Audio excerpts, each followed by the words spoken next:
Ibino at korum ken or semna Parliament by suspend in a belo irinke.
Honorable members, you may now get quorum. May now ask him, Member Blorabal, by leading me Parliamentary prayer. Let us all come before God in prayer. Let us pray. Heavenly Father, we come before you in the name of Jesus Christ, your Son. Father, as we come before you, we acknowledge your being the only uncreated being in this entire universe. You are also Spirit. You are the Alpha and the Omega of everything, including us men. You are omnipotent, all-powerful.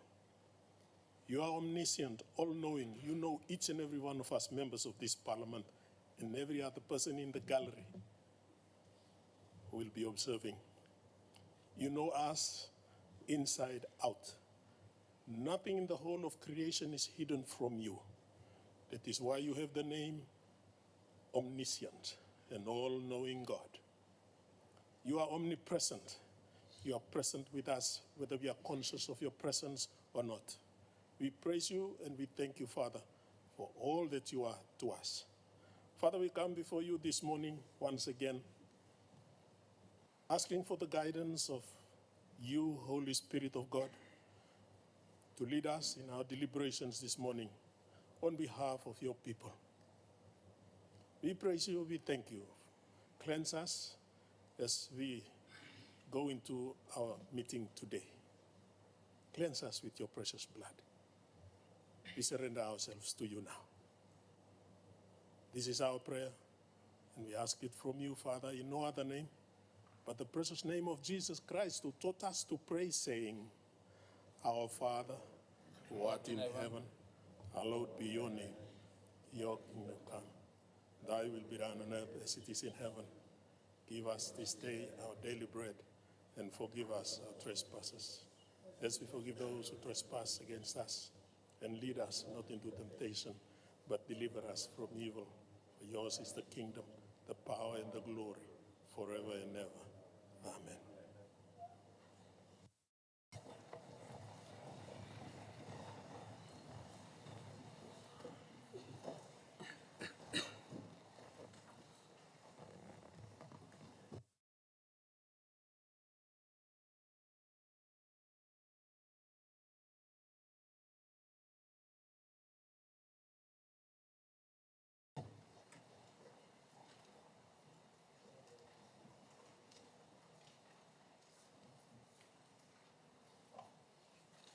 Honorable members, I wish to acknowledge the presence of grade 6, 7, 8 students and teachers from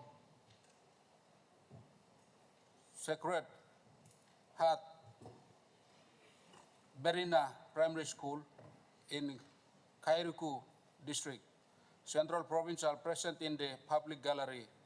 On behalf of the National Parliament, I extend to them a very warm welcome to Parliament.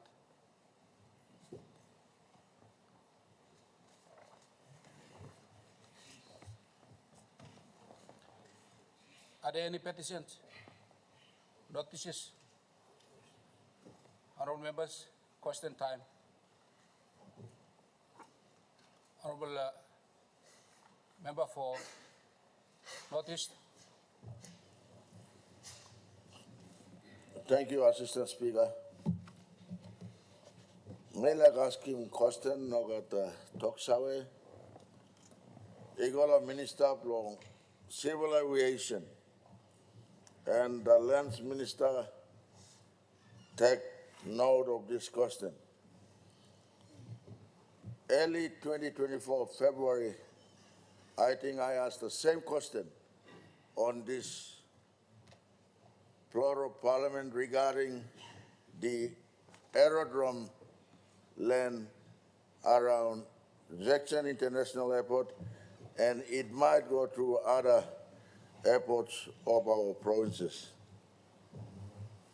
Early days, eviction notice at Malolo Estate.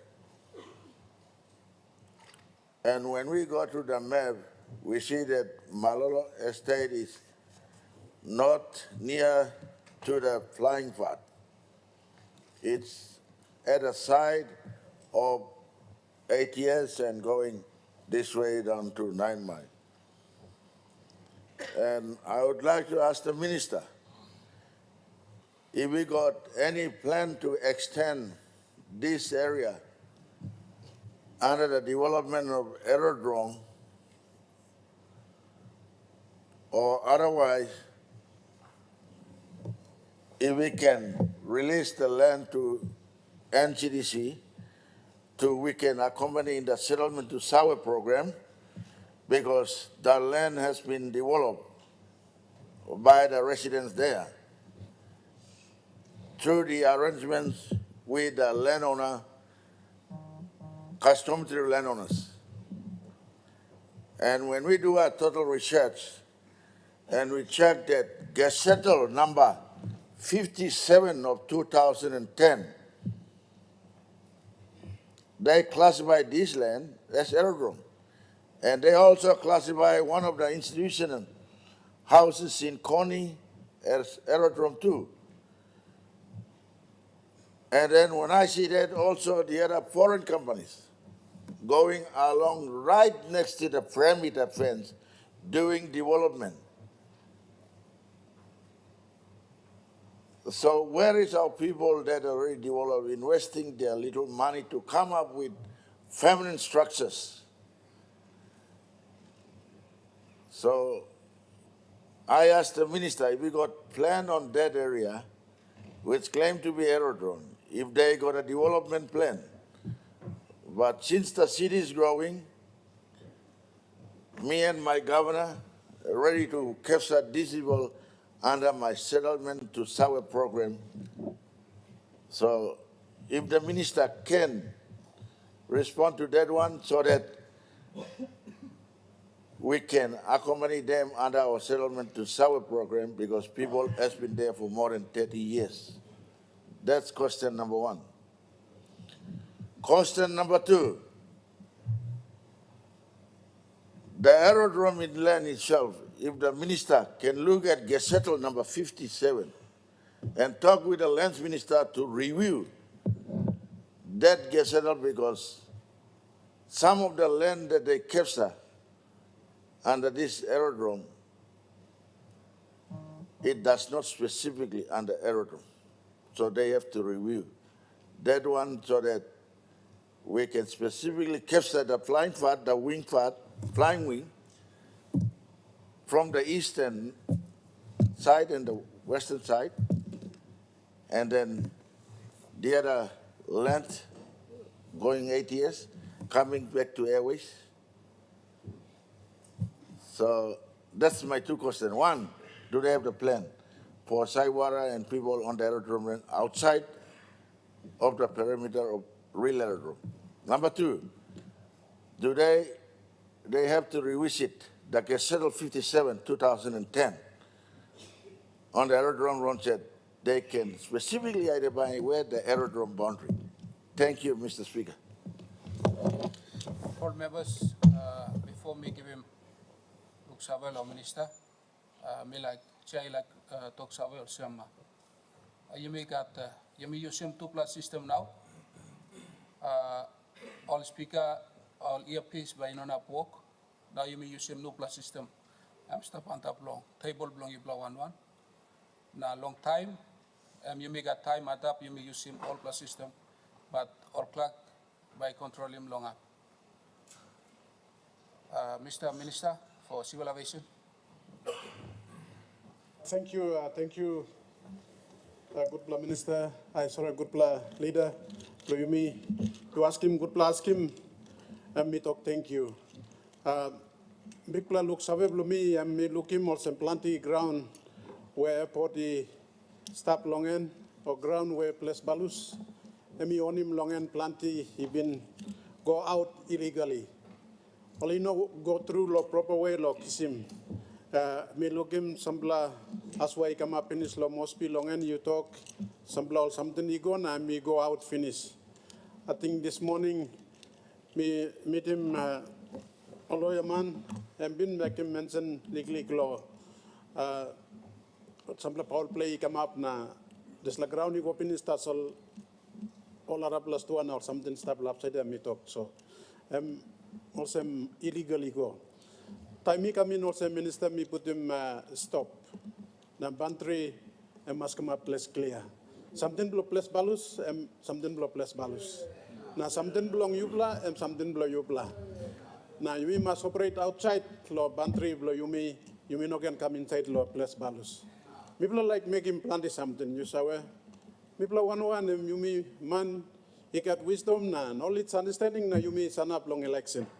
Time me cook sim display ministry me like make him some big plus tennis law country na long airports below you may.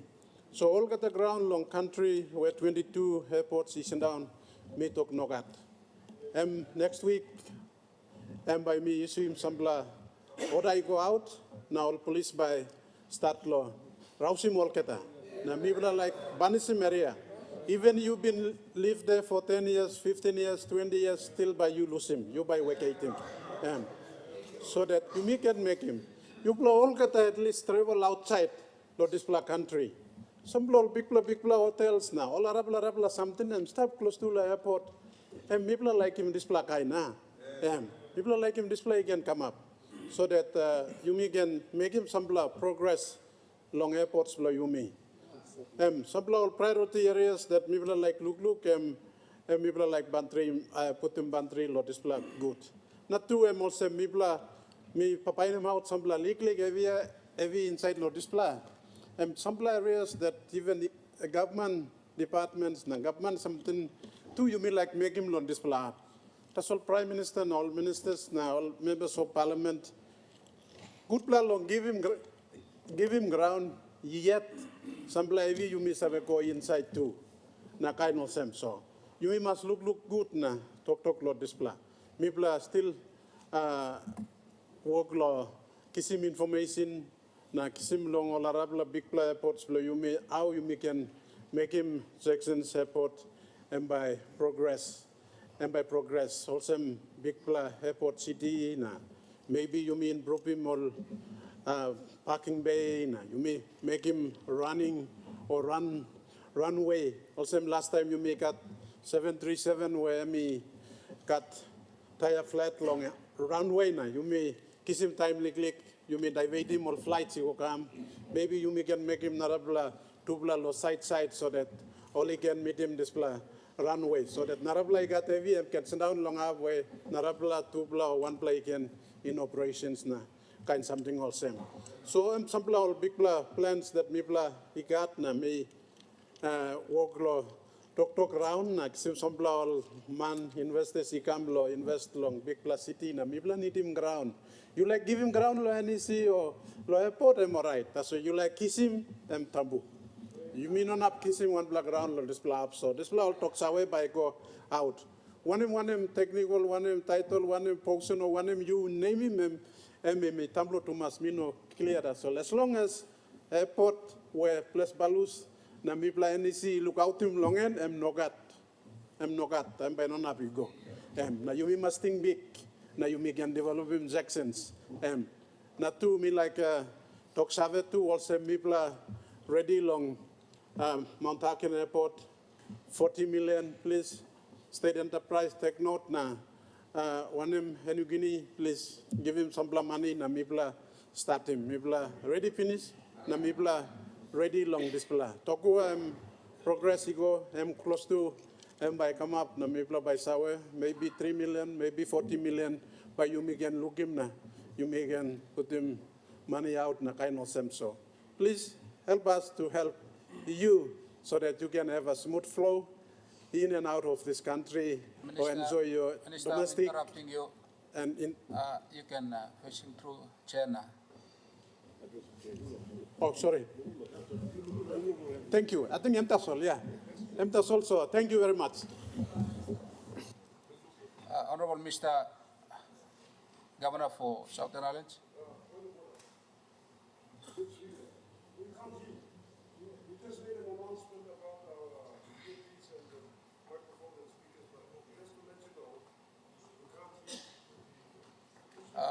Honorable Governor, Honorable Governor, me no giving floor law you yet. Me no giving floor law you law. Honorable Governor, me no respond law point of order you yet. Okay, you can ask him one point of order you. Point of order, blow me also. Me blood no na harm you. So you, me no na harm you. So talking about staff blow you all by organizing. Speaker blow you, microphone blow you. What something lo happen where you by talk na me blood by harm you. So we can't hear what you're saying. That's what I'm saying, Mr. Speaker. My apologies. Thank you.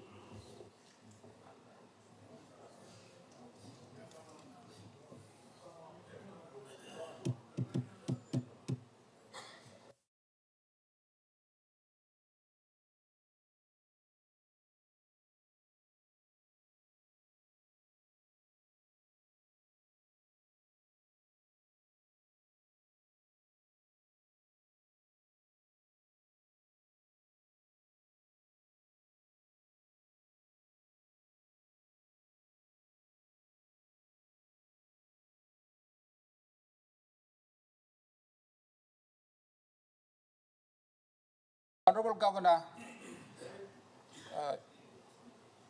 law point of order you, me been make him announcement. Say work him announcement finish. Law you may use him nuclear system now na. You may operate law this like. Yeah, please by non up work. So you may use him nuclear system. Time speaker I pick him you.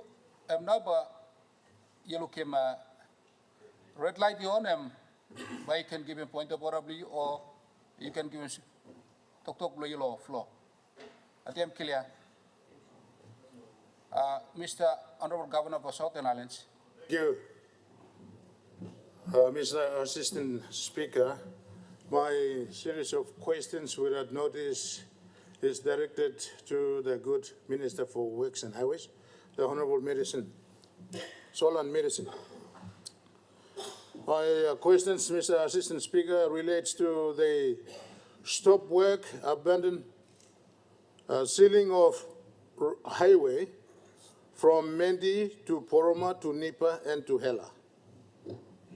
Mr. Assistant Speaker, the sealing of this road from Mendi to Poroma to Nipa and to the Hela province right now is an eyesore. After the national government awarded the road sealing contract to Osini Construction Company some years,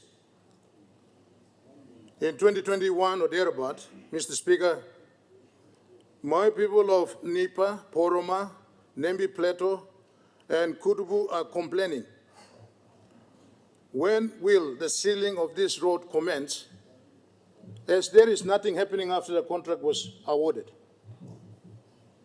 Mr. Assistant Speaker, this road is important.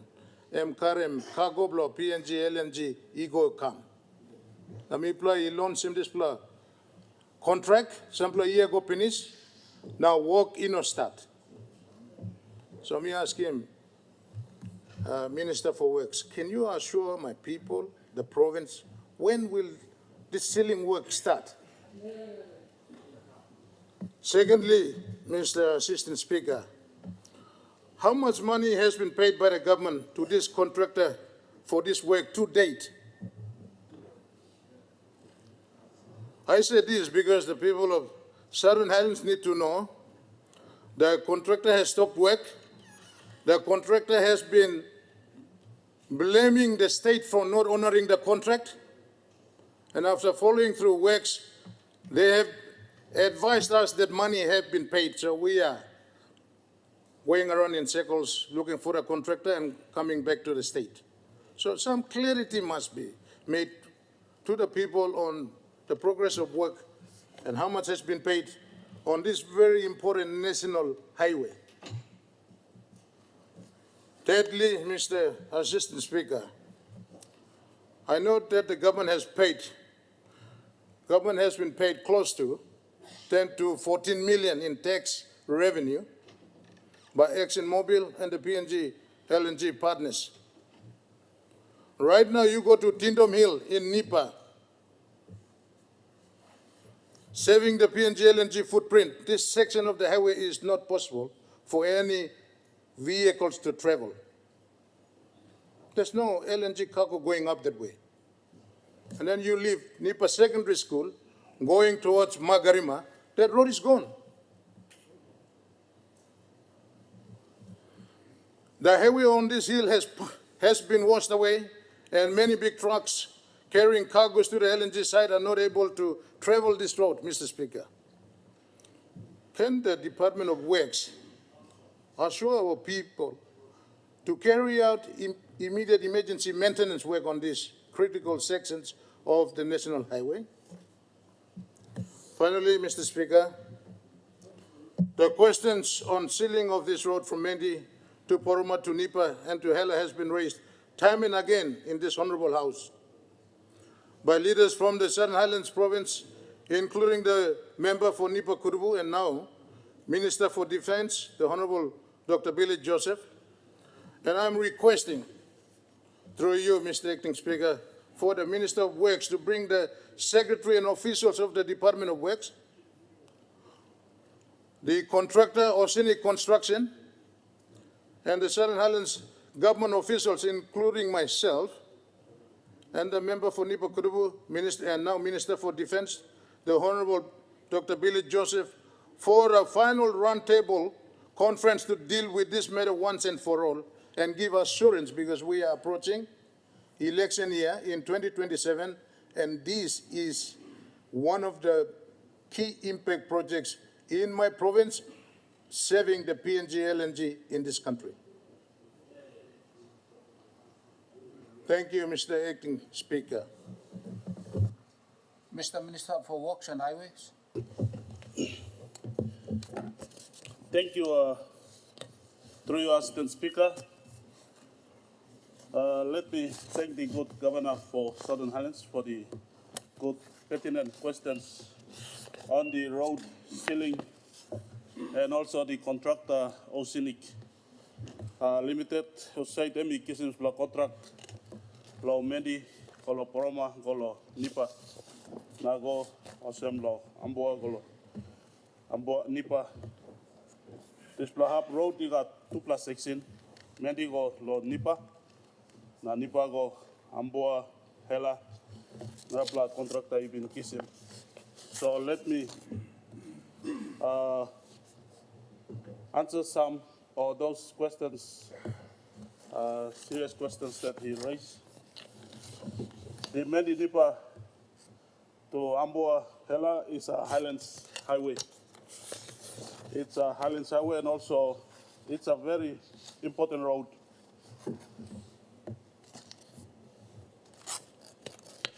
That leads to Hela. Let me answer those questions in a statement form so you can aware of what's happening with the road.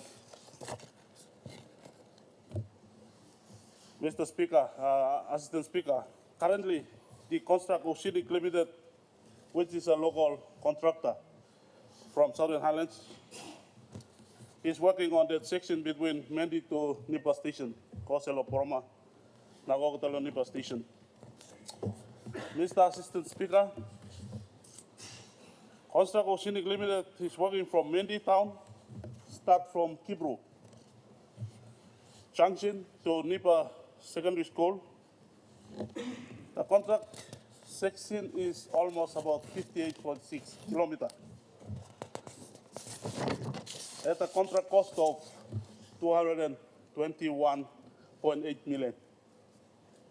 The contract commenced in November 2021 and is expected to be completed by March next year. So we've got almost 6 to 7 months to go for the completion of that road section. Mr. Assistant Speaker, the contractor, Construct Oceanic Limited, has been paid according to our records, 85.3 million from the works and highways. Kina in progressive work claims. So he lodged his invoice, we pay him almost 85.3 million. Guinea in progressive work claims. The contractor was also paid 34.5 million as advance payment in 2021. When the contract was signed, we paid advance payment.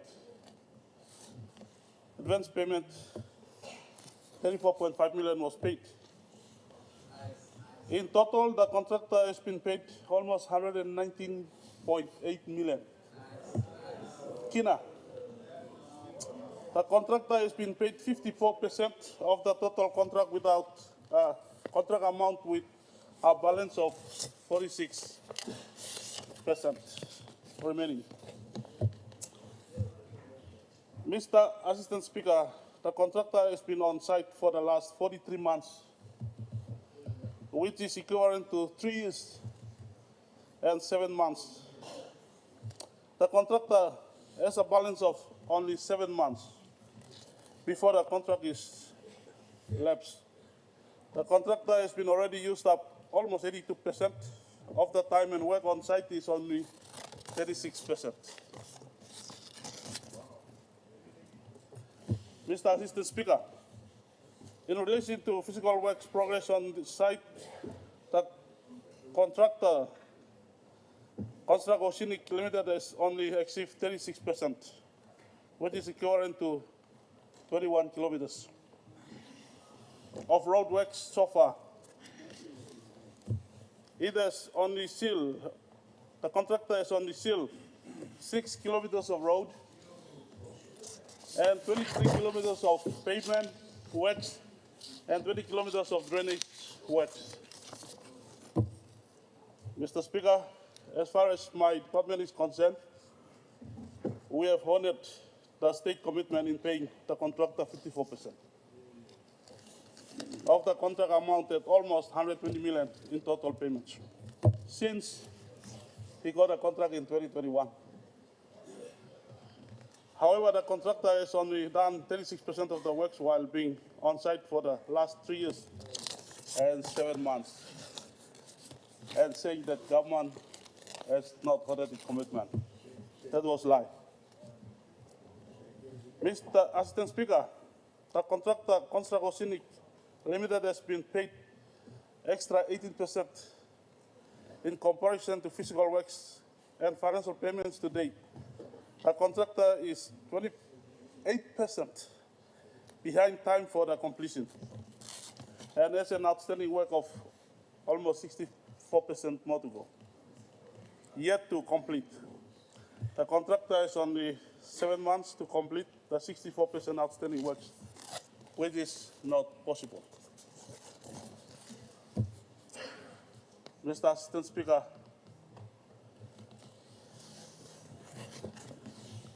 let me appeal to the people of Southern Highlands and also Governor, good Governor for Southern Highlands, that we will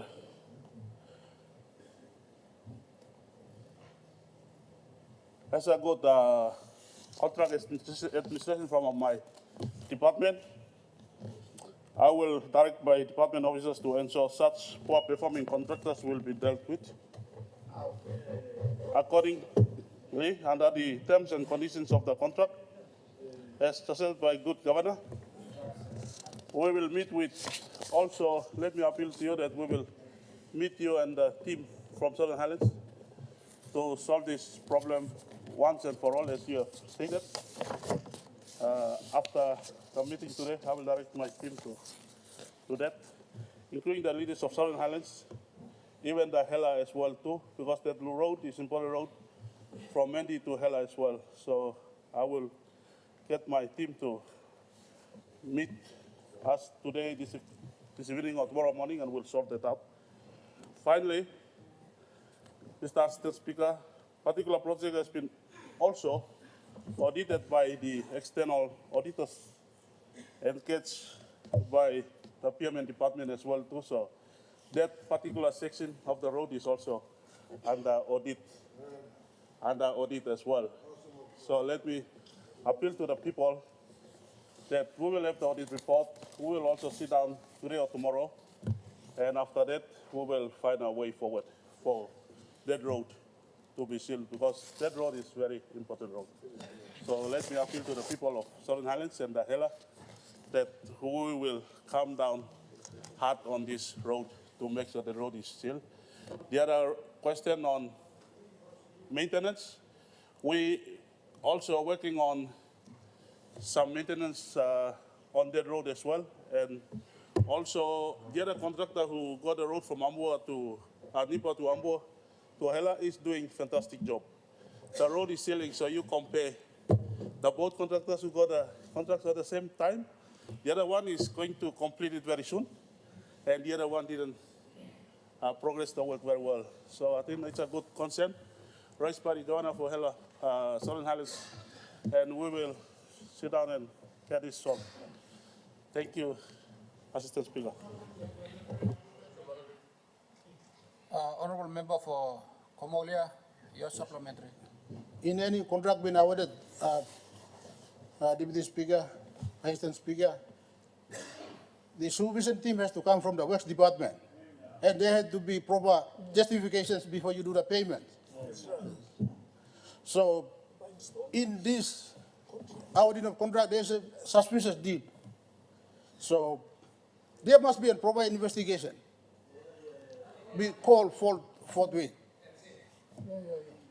And the secondly, whoever engineers, supervision engineers involved must be sacked immediately. They are the one who's going to take lead and do the proper justification before payments are made. And we need to track down whoever engineers who signed that document of the invoices of before the payment. So all these things need, whoever's involved, there must be a proper investigation need to carry down and check them down the line. So make sure this. Me asking this question, go Minister of Works. All this must properly be dealt with. Thank you, Assistant Speaker. Mr. Minister.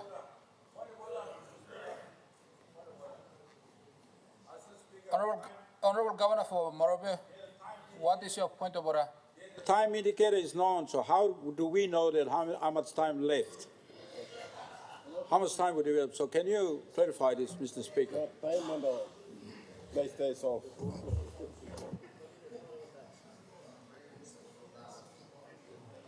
Honorable Governor, your point of order is in order. I think Chairman talks how we are now Chimpenis. Mipla got time, Mipla use him. And top long end you may use all plus system the time so time only or clock only control him long, yeah. So time up by Chay talks how some question time Mipla Emi finish now. I think behind law whatever by only straight him now. By looking. Thank you. Mr. Minister. Thank you, Member for Como Huria, for a good supplementary question.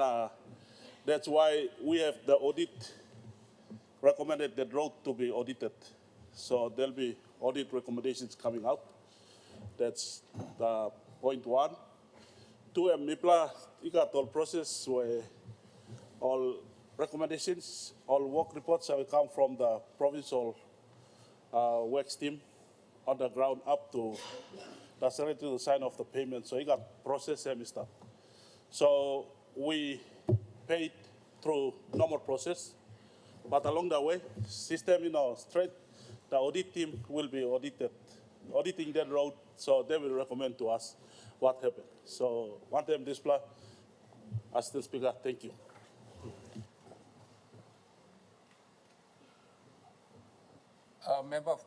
Honorable Member for Kanatu, your supplement. Thank you, Assistant Speaker. Now, this is an important aspect of the development in our country when we talk about road developments and funding that's been committed by the government for this program. And we see a large part of the budget being spent on roadworks. Now, the Minister for Works just admitted that they have made payments, upfront payments, without actual work being done. Now my question is that the way the Works Department is procuring road contracts in this nation? That's the first question.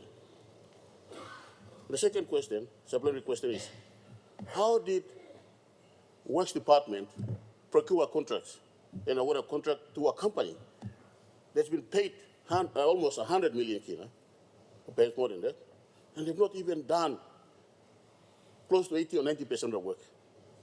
It has not, according to his admission, met the deadlines set for the work to be completed. And the next question is, what are the monitoring and implementation processes within the Works Department? As I understand, in road contract like that, there is something called an implementation schedule, and the engineers supervise the works. And upon completion of certain parts of the roadworks, the engineers certify an invoice and pay as the work has been progressively. That's it. Is that process been implemented? Or how is Works Department allowing payments to be made upfront to contractors who do not even have the capacity to deliver works? That's it. We have seen money's been squandered in works contracts in this nation, and other services are lacking money. The schools are about to be closed now. TFF has not been paid on time. And if we are diverting a large chunk of the budget to roadworks, there has to be proper monitoring and management plans. And so is the Works Minister telling us that Works Department, his department, has gone to sleep on their job? Thank you, Mr. Speaker. Mr. Minister. Thank you, Assistant Speaker. A good question from the member for Kainanto. The connectivity program is a legislated program. Papua New Guinea needs more money to put into roads to connect everybody. With roads, you can have people to access to government services and also grow economy. All can go to market. So I think as a responsible government have made the right decision to legislate the connectivity program. And now we can see many remote, isolated communities seeing roads coming out. And people without roads are appreciating the government effort to connect them by roads. People with roads are talking down connectivity program. Let's go back to the questions that raised.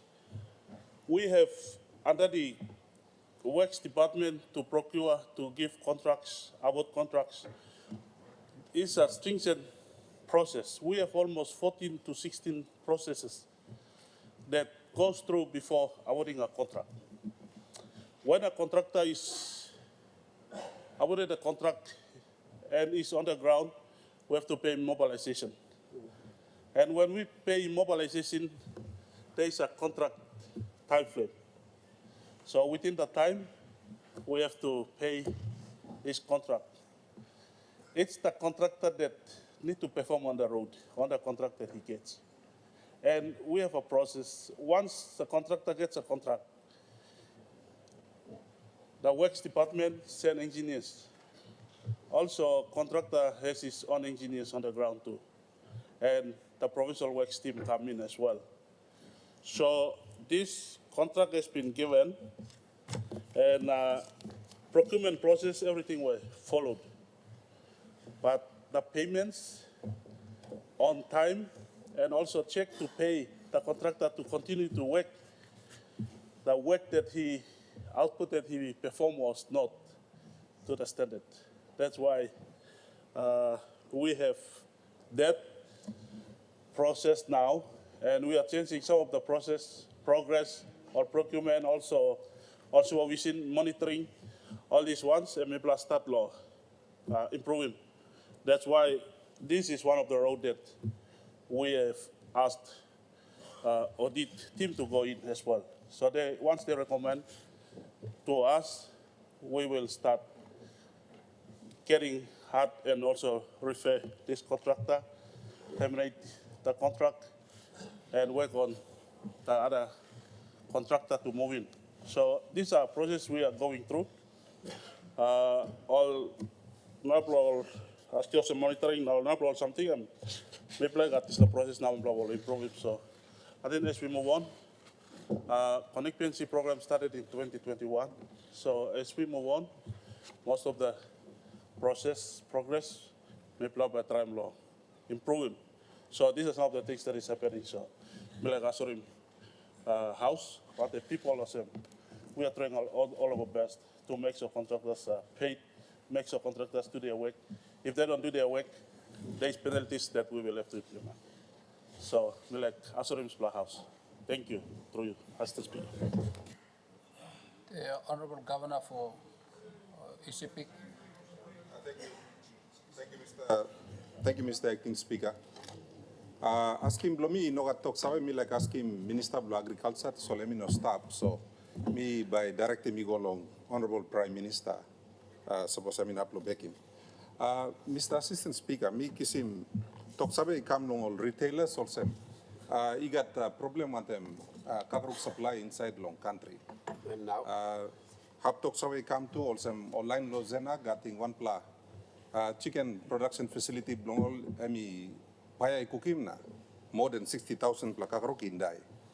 Now, me preface him asking blomi. Me understand also he got some like in ban stop namelo Nakia, where he stop him import belong kakroki come long Australia and New Zealand. New Zealand now yet inonap lo supply kakrok lo Papua New Guinea because only decide all same people belong only at inidim kakrok. Now, Mr. Speaker, plenty of decision long mipla long government is affecting all ordinary man meri arasite. So me like asking Prime Minister also. Number one, inap emi direct him online long Nakia long uplift him despla heavy oligat one time Australia lo supply him kakaruk kam lo mipla because long time now yet you can look him also kakaruk start lo sort all around the country. Because all producers lo lay inonap long meet him demand where stop inside the country.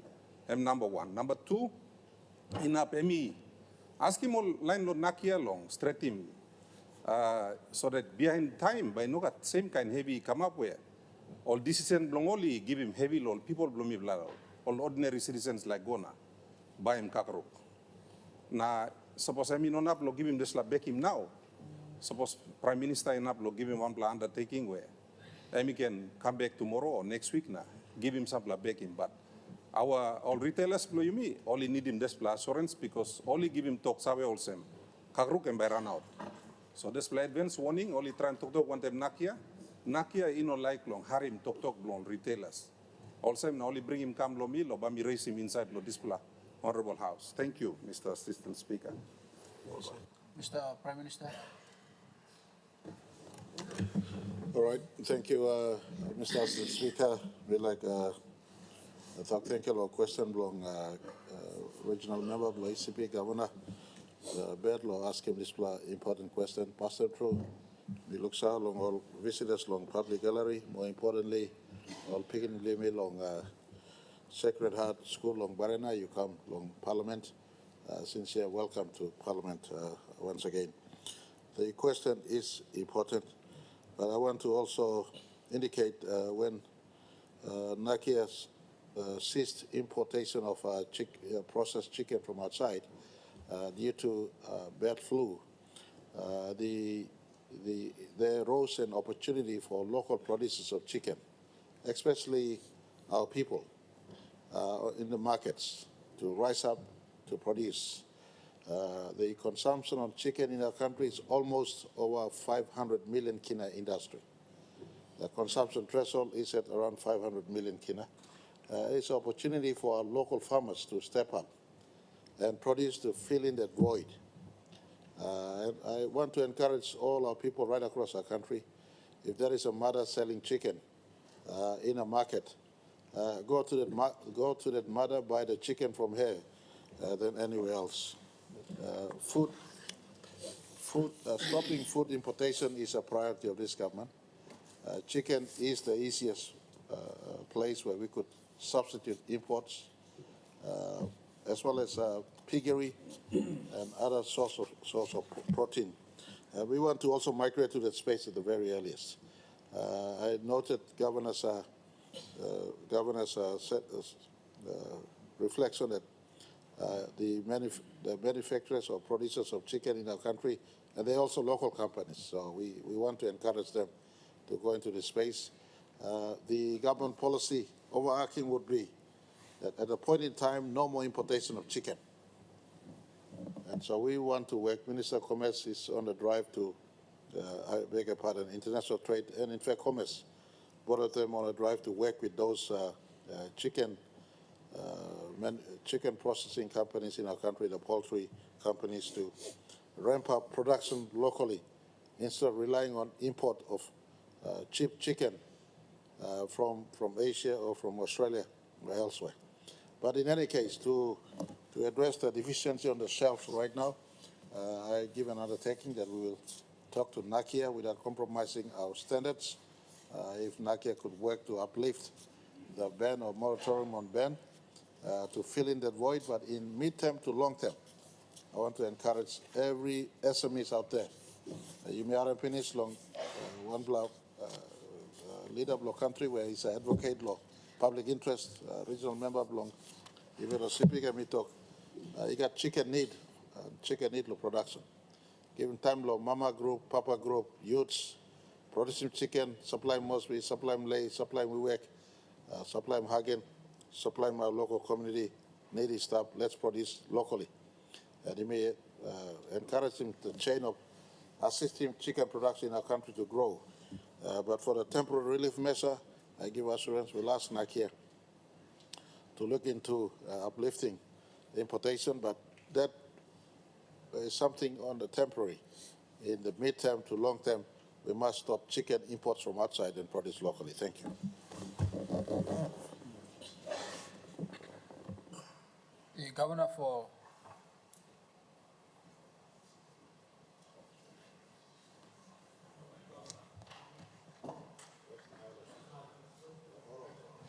the Governor for Oro, sorry. Thank you, Mr. Assistant Speaker. Just a couple of things I wanted to comment on.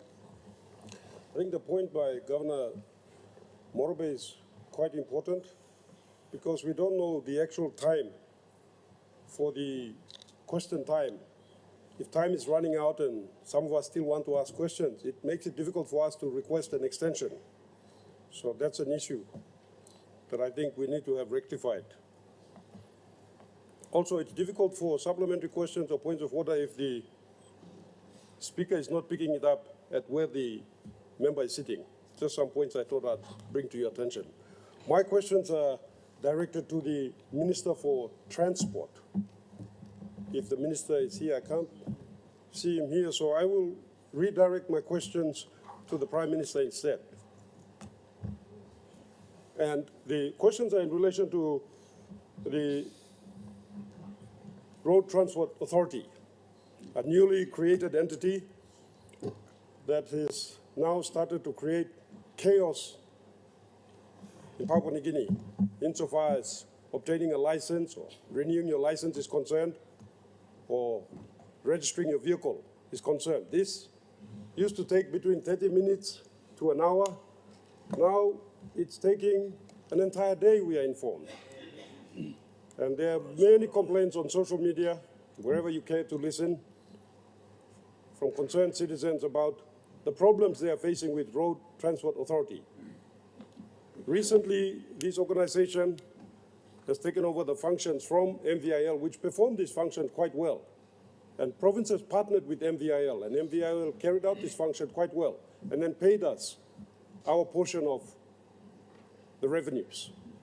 Now with RTA, there's confusion. RTAs are not operating in provinces. They seem to be operating only in Port Moresby. Based on this situation, my questions are these.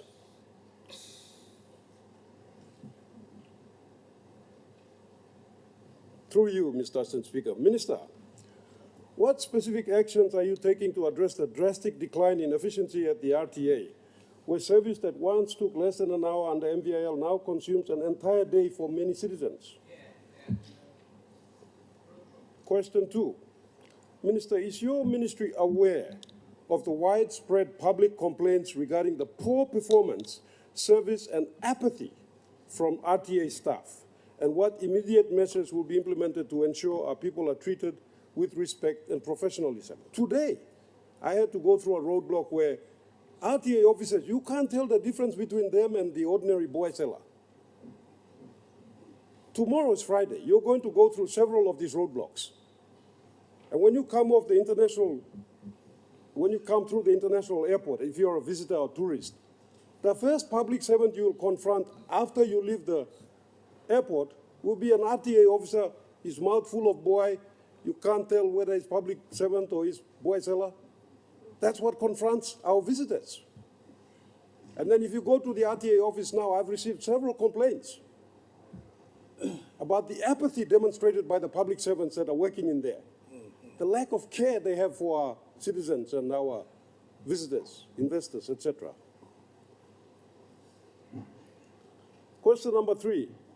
Minister, can you justify the mandate and operational guidelines for the frequent RTA roadblocks, which many citizens perceive as targeted harassment rather than genuine and safety enforcement?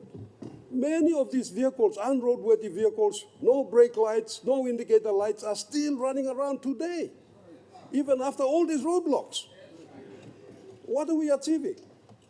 In most countries, they have done away with this type of activities because they are living in this century where the technology allows them to carry out these activities without having to carry out roadblocks that consume a person's entire hour or 2 hours of a day. Question number 4, my final question, on a potential policy review. Minister, given the demonstrable failure of the RTA to deliver these essential services effectively, will your ministry commit to a review with the view to return these functions to the proven and efficient administration of the Motor Vehicle Insurance Limited? Could you carry out also a rate of return diagnostic of this organization to see how much it costs the Papua New Guinean citizen as opposed to how much it benefits us? Thank you. Those are my questions. Mr. Prime Minister. Thank you, Mr. Assistant Speaker. Let me thank the Regional Member of Oro, Governor Jufa, for raising this important series of questions. I'll just go to the second question. Was the Minister aware, or rather, am I aware? I am absolutely aware of the public sentiments, including from our own caucuses, on the inconveniences that has been caused with the latest transfer of functions back to RTA. I have given instructions that the functions be returned to MVIL for the vehicle registrations. Thank you. So I will follow up on my instructions that has been passed. I've also noted, and I'm aware of the continuous hustle in the name of road safety. I think in this day and age of technology, I work within MVIL and RTA could uplift the standard of vehicle inspection, especially at the point of inspection and point of vehicle registry in respect with safety and roadworthiness.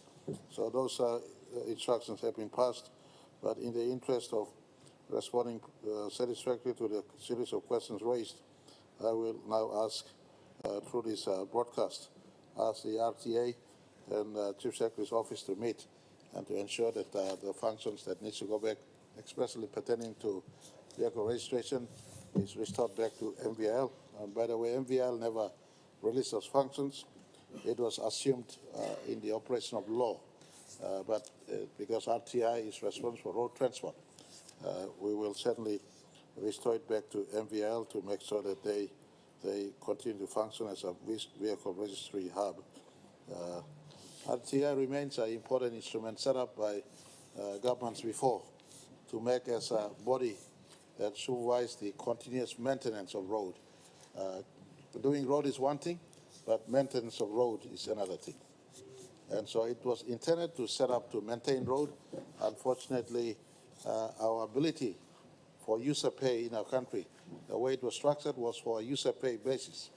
The ability for user pay in our country is still not strong. Most of people are social users. And if you ask them to pay for using a road, they will not have the ability to pay to use, let alone the sense of entitlement that our country is born into. And so it is a creation of law that is really like an appendix to other parts of government instruments.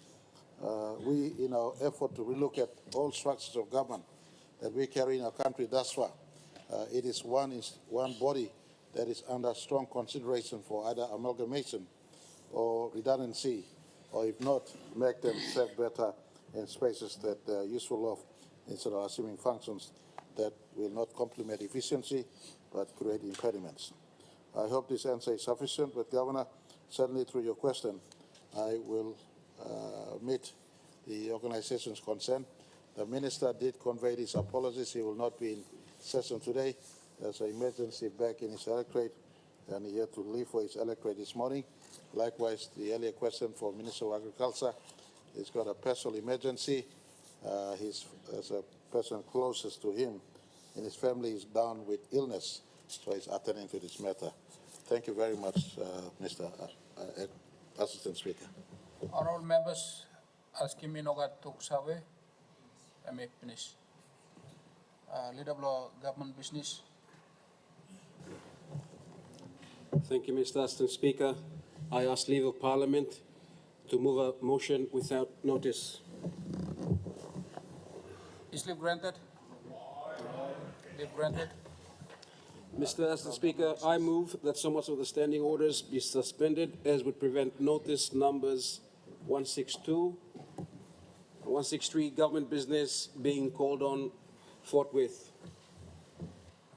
The question is that the motion be agreed to. Those in favor say aye. Those against say no. The ayes have it. Clerk. Notice number 162, Minister for Community Development, Religion and Youth.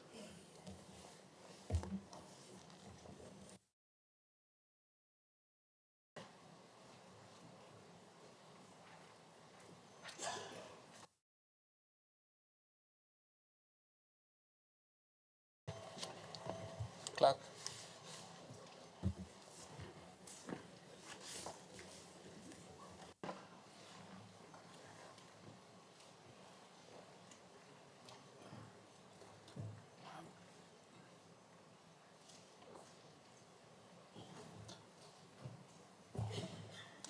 Mr. Minister for Community Development and Youth.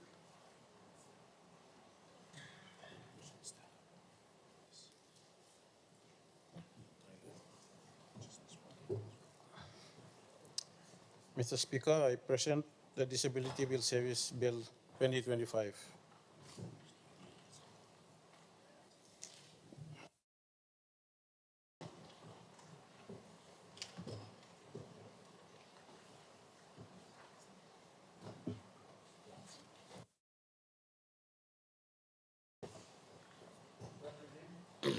A bill for an act to provide for the promotion and protection of the right of persons with disabilities and for related purposes.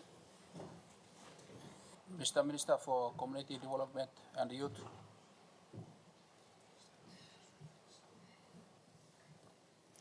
Mr. Speaker, I move that the bill be read now a second time. Make your speech.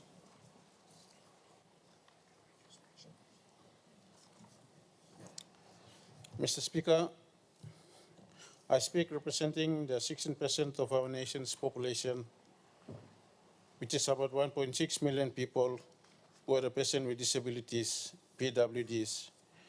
The Disability Service Bill 2025 is one of the legislation that the Maribel Rosa government envisioned to enact. I therefore take this opportunity to commend the Maribel Rosa government for the foresight in ensuring the welfare and well-being of our people with disabilities is taken into account through the enactment of this legislation. Mr. Speaker, by the way of background, our government signed the United Nations Convention on the Rights of Persons with Disability, CRPD, in 2013. As part of this convention, the state has an obligation to domesticate the UN CRPD in the context of PNG. Consequently, the Department of Community Development and Religion developed the PNG National Policy on Disability, which sought the developed the PNG National Policy on Disability, which sought the approval of the National Executive Council in its decision number 100-2015. The new bill aims to achieve the policy intention in the PNG National Policy on Disability. The bill also implements the Constitution in the making of laws for members of the underprivileged and to provide equality to persons with disability. Mr. Speaker, kindly noted the bill is the government response to eliminate issues regarding PWD on the basis of the disabilities, particularly in terms of the following: the altitude in relation to discrimination. Society views disability as an health issue rather than a development issue. When physical disabilities are considered, persons with disabilities miss out on many opportunities because their abilities are not considered. The policy directs for affirmative action to be taken to include persons with disability in all spheres of life. Taking infrastructure into consideration, many buildings, transport service, and accompanying infrastructures are conducive for persons with disabilities. This barrier hinders mobility and accessibility for persons with disabilities and prevents them from meaningful participation, learning, and development. Mr. Speaker, the issue of accessibility.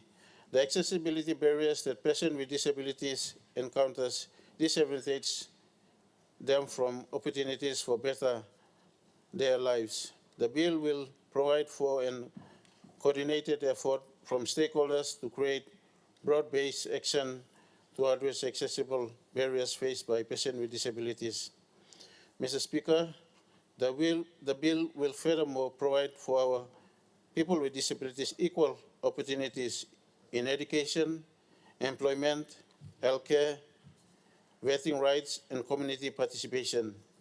Hence, the bill is especially about promoting the equality of life, lifelong protection, and social support system for people with disability by the government.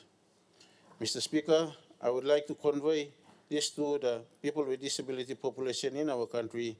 Your government have your best interest. Through the commencement of the bill, the DFCDR, in participating with DPLLGA, will market the objective of the bill at a subnational level and the other stakeholders. Subsequently, the National Disability Advisory Committee, Provincial Disability Coordinating Committee, and the District Coordinating Committee on Disability will be established as a call for by the bill. Furthermore, in partnership with CLRC and DJAC, some consequential amendments will be made to the existing legislation to fully realize the intent of the bill. Mr. Speaker, I conclude, I would like to inform all of us that disability is acquired through hereditary, aging, elderly, or through accidents. Any one of us could become a PWD in the future. Therefore, our current and the future segment of PWD population, this bill will create a sustainable system that will protect, promote, and empower the rights of all the persons with disability.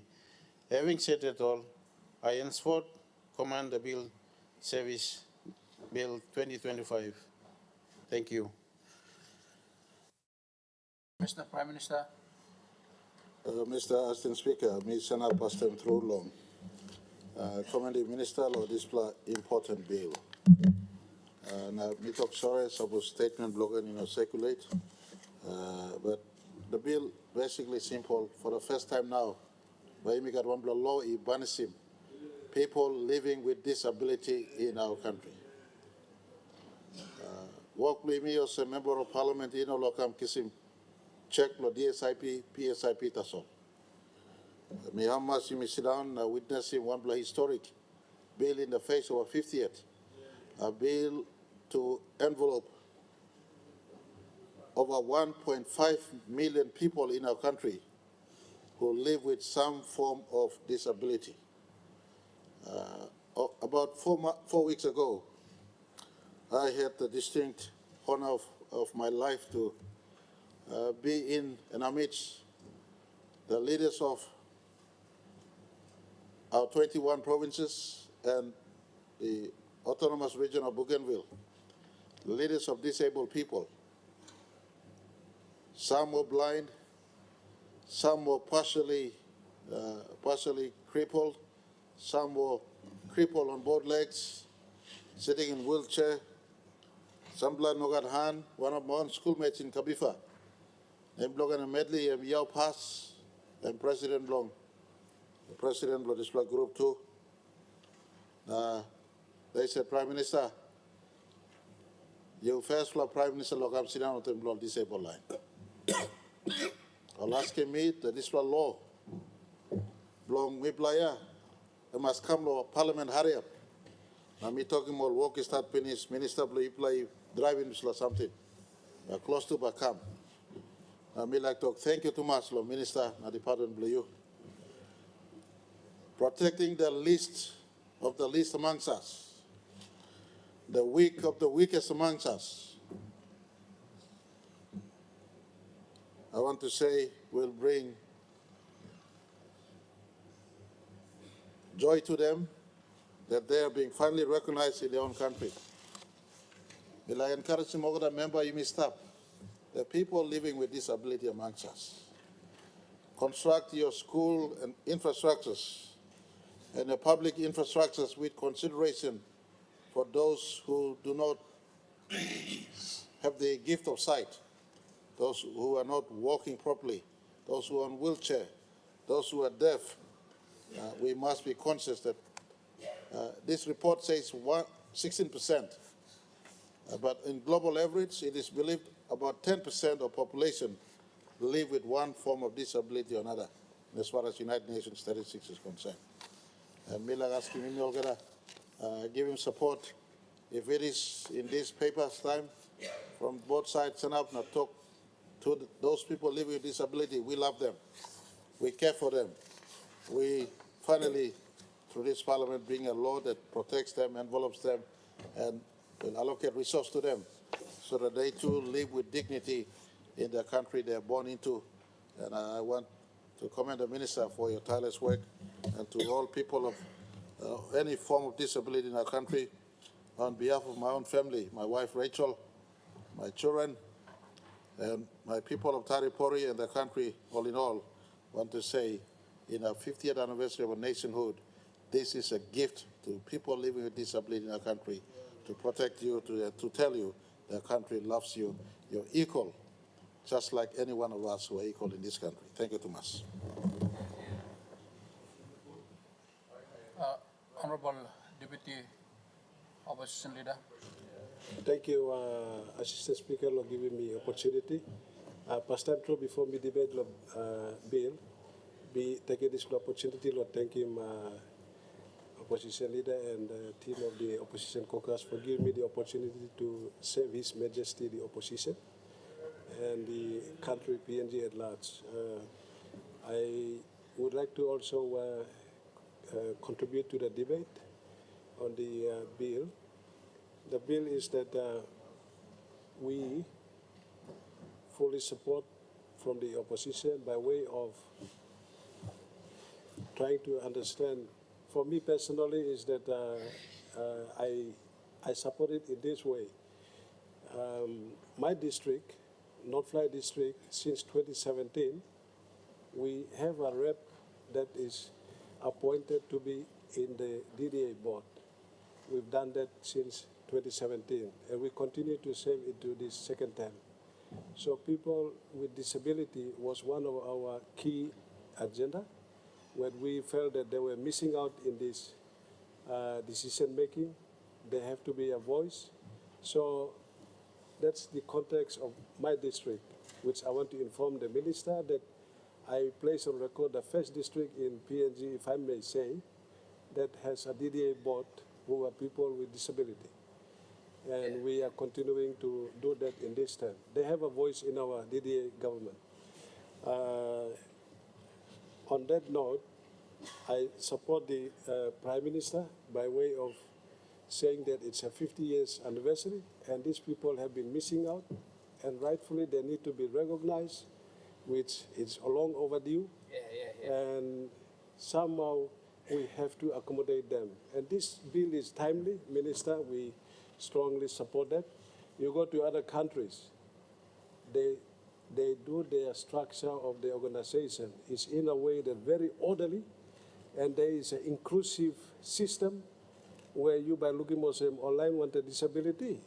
Only got sector belong all the stuff, house belong all the sleep good, you got station belong all the stuff yet, all money hard lo move, kai talk, only body in no good, disabled by looking at them, only got looks when a system is protecting more. Unlike for Yimi Papua New Guinea, we disregard them as nobody, which is inhuman in our own context as a Christian country, and they deserve to be recognized as citizens of this PNG. So I want to strongly support the bill. It's long overdue, and we urge everyone to support the bill totally. Thank you, Assistant Speaker. Support. Honorable Member for Morobe. Honorable Governor. Assistant Speaker, mitok, thank you to you. Long you all right to me, long mitok talk, long bill, long minister, long community affairs. Now mitok people, thank you on behalf of the people of Morobe province, which is constituted long close to 1 million people. Want them all stop long ben, long mama, maybe plus going up. Long you, long minister, long at last. Long life of this country coming up close to Christmas and 50, you bring in this bill come. United Nations, MA, passing distant belong him, or some countries belong world, begin with the members of the United Nations. Must look now, help him, support him, or line belong, one country all the staff got disability. You must look at him all. State must make him business belong and look at him all. Minister before, Community Development Minister, as he then was, the Honorable Carol Kiru, he been bringing this United Nations bill declaration and come along Parliament long rectify. Now I'm even member on this time, Mr. Assistant Speaker, now I'm been supporting this bill, now sorry this when I have long rectify, now people have been rectifying. People have been rectifying. Now after the rectification, people have been passing law, municipal law, long give him kai, give him walk long this United Nations Declaration long disability. Today, thank you through all some more people from Morobe giving me power come back in. Now me come back in. Now today long this time, Minister you from Morobe too. Long constituency, long elect Morobe, you bring this bill come, me talk big thank you, na long this bill. This bill, I mean, look sawe, na Prime Minister talk finish, look sawe long, all man, all got man, na Mary, all piginini, all got disability, all got disability. Of course, all got you mean disabled people. You stop here, all got you mean disabled people, one way or the other. You can be able on one plot, so you can be disabled on another plot. And you may stop. But the disability, I mean, worse long some plot. You may must look sub long all. Also one blind man, or one leg man, or ear pass man, or long man, or Mary. This plus something I mean worse than other disability me talk long end. Also the minister, you can this bill come look sub long all, long law. You may pass him law, long give him obligation igolong government, national government, obligation igolong provincial government, obligation igolong the local level government, na obligation igolong administration, long country, and hopefully igolong private sector too. Long looks out along all disabled people, and be very important. Bible is very clear. You declaring this Christian country finish. In the preamble of the Constitution, MSTA was saying we must accept him Christian principle. Mr. Assistant Speaker, but you may go forward more on just long, on Christian, accepting Christian principles, but declare him clear cut, you go on world. Or some you Christian country in the don't can come pushing me over on this lab. This point, I mean, you may pass some constitutional amendment of this looks how it must come up. Now, Christian principle, Bible talk, and Jesus and me talk. Suppose you help him. Suppose you help him, man in ablo backing back you, and you kiss present belong him. That's all you backing back, he go long man. In ablo backing back you, and you walk him lo me. Jesus and me talk. Now, Jesus and come to heaven and talk. I'm go back to heaven, by come back hen. Also, any help that you can give him like disabled people, man in ablo backing back you me, and you me walk him along God. Now, suppose government make him display government in making display something. Government by extending blessing belong God and by kissing. No question on display. So Minister me, how much through long you bring in display bill? There's a bill and we set him up committee, national committee, long issue long disabled people long display country. Then we also set him up committee long provincial government, long disabled committee. Long over the line long provincial government, the political harm want them, the administrative harm, all by look. Same long policy nothing, Mr. Assistant Speaker. Long policy nothing, and law by giving legal obligation, long all by look. Much more than before. So long national government and the provincial government, both the political harm and the administrative harm, by the look long work long disabled people. Now, Minister, me talk quickly, thank you.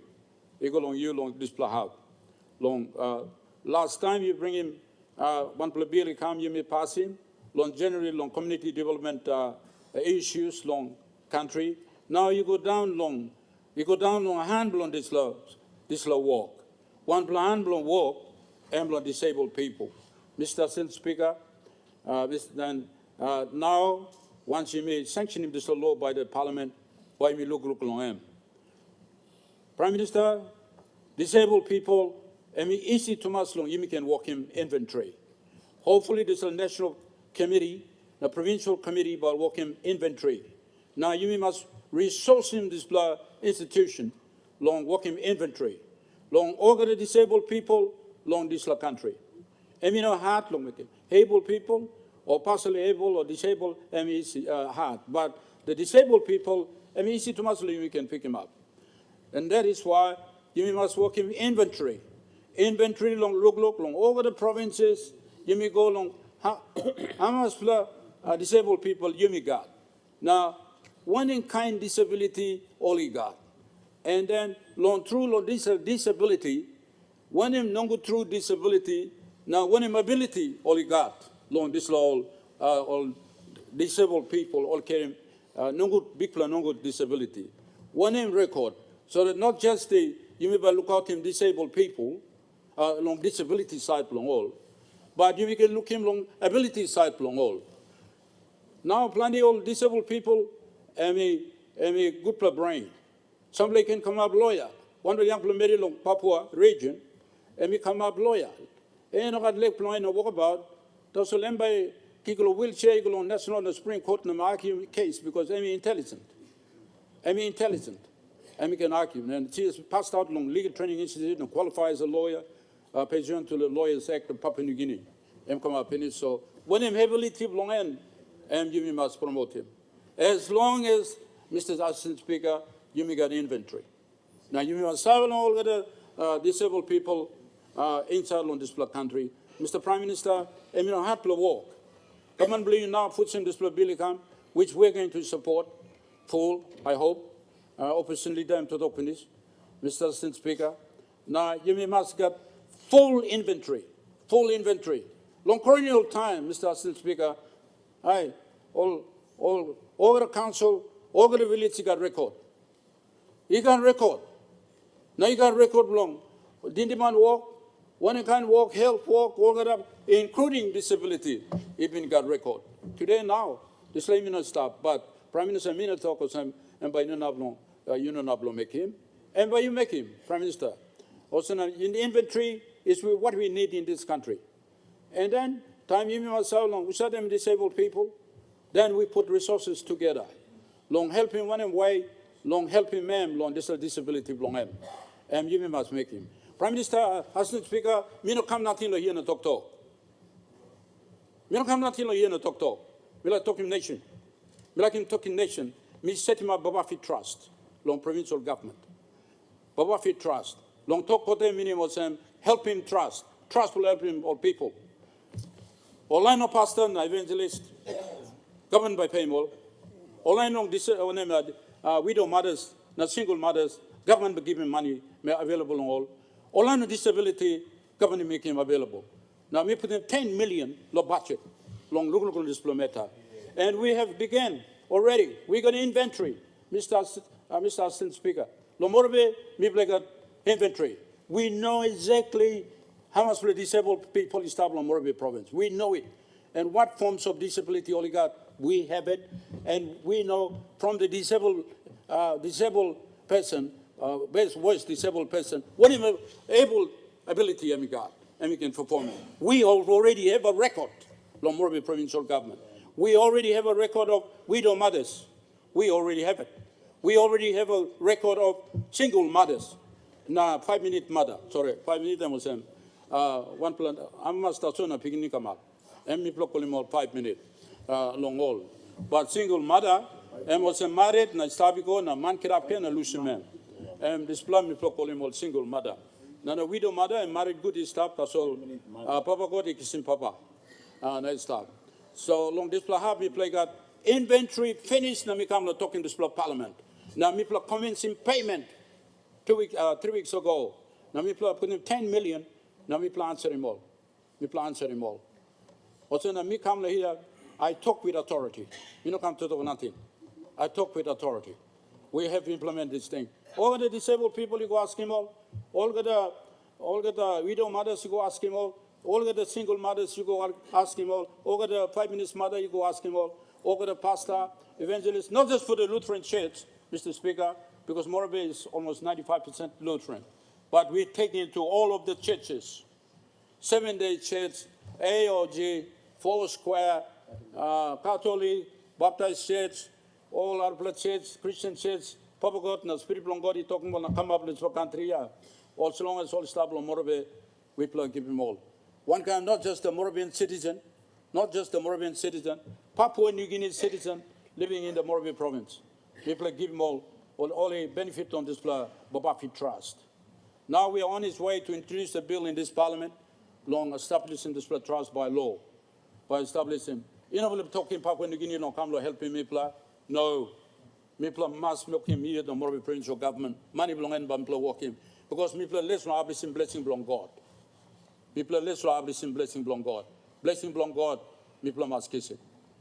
That is why, Mr. Assistant Speaker, this bill come, and by setting up this provincial committee, of course, this Babafi Trust by come up one agent belonging by starting cell on this committee, provincial disabled committee. Now by give him school, give him survey, give him thinking, give him experience. What we already done, Prime Minister, we have already began in the Morbi province. No time to talk nothing. We have already began. So, Prime Minister, you come up, the Minister, you introduce him bill, thank you. It's going to be a law. It's going to be a law, and then by virtue of this, by virtue of the implementation and operation of this law, by helping disabled people. And I'm so, Prime Minister, today, United Nations, by talk thank you to you. United Nations, by appreciating work you make him now. Working now. And the Minister, what you're doing is very good, and you will have all the support from the Morbi provincial government. I can't speak for the rest of the province in this country, and belong all lead governor and all members, distinguished members, all by talk. But Yumi looks out long old man and anablo back like Yumi, and Yumi walking me along big pla. Now big pla, by capsa team, more blessing become in this country long now, not long behind time. So Minister, you're guaranteed of my vote. Thank you. Member for Senator Yakubu. Thank you, Assistant Speaker. Mitu miamo maslo Minister, good pla woke mukin na karim sla bilika. Na algara tok brata wokin tu em good pla tok na miamo mas. Me just like legally point us all mila wokim law section 35 law draft bill. Where em tok law give him accessibility. Em tok also law em talking by giving reasonable access law algara indoor outdoor facilities, public transport information. This is a point here, and one important point. Narpla lo DM talk law reasonable adaptation of buildings, infrastructure, vehicles, now working arrangement. And this is a two point here. You may need to enforce him. Now all people will enforce him. Lo side lo government and lo buildings and building board na fiscal planning. Correct. So what they should do now that this will come up law.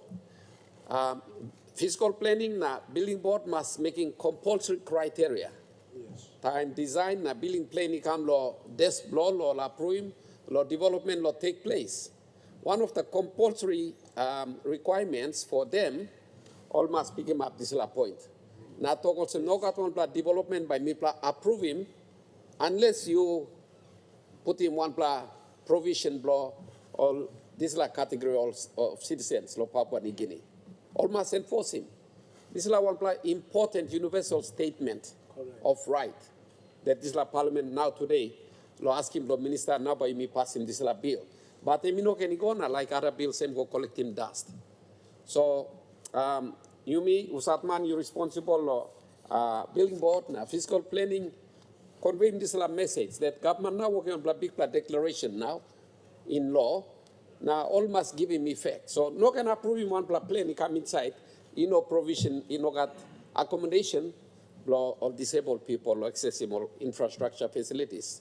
Including all buildings, roads, and works minister can take note of this. All designing road to our blame, got space blow wheelchair, na kind of say in and out law car, na go inside building facilities, so no got to Side law works minister can take note of this plan. So unless all government institutions responsible only enforcing this plan talk blimi, no good by this plan talk and by Pundam. So me ask him, all take note now, all must incorporate him into their criteria for decision making, make him compulsory, pick him before you approve him. Thank you, Assistant Speaker. Member for Wawaria. Thank you, Assistant Speaker. I also would like to comment and appreciate the good Minister for Community Development, Honorable Jason Peter, to bring this very important bill before the floor of Parliament. My comment is really on with regard to the community development in general. Community development is a huge department. It's a very big department. It caters for all the population that the social inclusive sector. You have women in that department. You have youth in that department. You have children in that department. You have churches in this department. And you have disabilities looked after in this department. So my concern and my debate is on this department. And unfortunately for funding, suppose you look DSIP, you may brook DSIP, you may give him 2 million law education, 2 million long health, na 3 million law infrastructure, na kind of some. But law and order, I'm saying 1 million. Na inside law, this law and order. You mean like address him all the sector of law and order inside law, this 1 million a month. lo DSIP, I need lo DSIP. Now, you may creating lo Disla Act, but creating on the functions, lo District Committee on Disabilities. And when that committee on disabilities created, it will be like another youth council created. And youth council created in the district now. And then women council created in the district level. And then churches. So all this council or created na act, you may create him. So money you may put him in the district, you may not put him in up, support him all this very important sector. So, Deputy Speaker, me like him, I think Minister of Finance can look good now. You can rearrange him this like DSIP. You can separate him this like DSIP so that you can allocate him straight along all mama, all women, straight along all youth, straight along all churches, now straight along all disabilities. So this like funding no can mix up. So all no can struggle na can finding money along all, must get money along all yet. Low working work along all. So this is a good bill, Minister, you carry forward, but I would really appreciate if we empower them financially. Empower the children, empower the disabilities, empower the youth, empower the women, and the churches financially in a separate budget or in a separate stream in the DSIP. Thank you, Assistant Speaker. This is my debate. Minister for Commerce, Member for Tambolebele. Thank you, Assistant Speaker. Me too, me like supporting Minister Blue Community Development. Me got plenty disabled also staff law district Blue. So since me section really got DSIP, me supporting all. The plenty me got a number of law. Eventually I call them. I make equal to disabled and our citizens in Tamil District, disabled. So me and law Minister put him this law coming because I do support them and I do talk to them. I take my time to talk to them. I have some records here, video records here. Also talk thank you me. Also for the first time I Minister and a member can visit them all the story what them all. Same good information law. What need law. So Minister, me support you straight. This law work him. Me not think also you can't come, but you can't come. Me apply students, so me don't take you. We need to support them. With that, we come back to the Department of Living. We have a standards. Since independent, our standards in this Papua New Guinea country, you mean not good la standard living. So since mixing of this time, now I'm be supporting member blaming Krakua. This last standard blaming long. Today I'm me going to office now. Now Bobby working authority itself. Last standards. Was that working building standards by approving. Was that working housing standard by coming check. Bridge. Now you look at it, it's an unfair bridge when you look around. There is no footpath, there is no disabled walk path, no bicycle, because our bridge are building nothing good because there was no proper standards. So as a minister, I'm speaking today. Miguel told me, Minister, I will do something for you. Like check him, all buildings, toilets, car parks, street roads, city roads, by you are made it. So my ministers, NEC members, my paper is coming next week. So me like you approving the standards so that we make fair to the citizens. So me including my disabled contract, so that all the buildings, like city, like place, all disabled must come in check. So that was my paper. I'm stop finished. So me supporting you. Now I think people will me become true at that time. Thank you. Minister for Education. Thank you, Mr. Assistant Speaker. I rise to offer my support to the Minister for Community Development. This is a very important paper the Parliament needs to take note of. Let me preface my short statement with this. Papua New Guinea is country full of all sorts of people. We have people with able-bodied persons. We have people with disabled people. We also have people with extra able-bodied people or abilities people. Now, I would also like to say that this paper is also aligned with the Prime Minister's or this government's thinking beyond law towards leaving no child behind. The UN declarations towards education is a right. It's not only a right, but it opens doors for opportunities. Article 26. Now we can't, if we leave our disabled people behind, then that's not in alignment with the UN declarations for human rights. UN declarations for sustainable development goals also towards inclusive, equitable, and quality education for all persons. Now, so this bill, community development, the Minister Government said will open the doors for everyone in this country.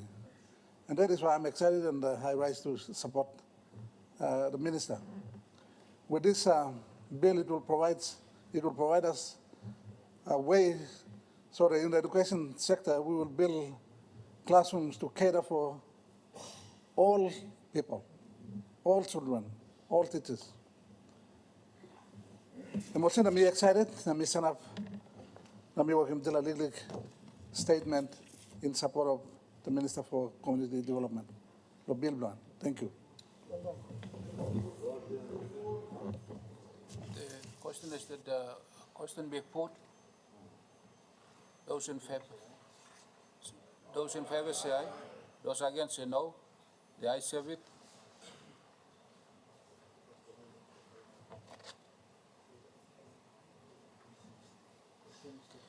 The question is that the bill be now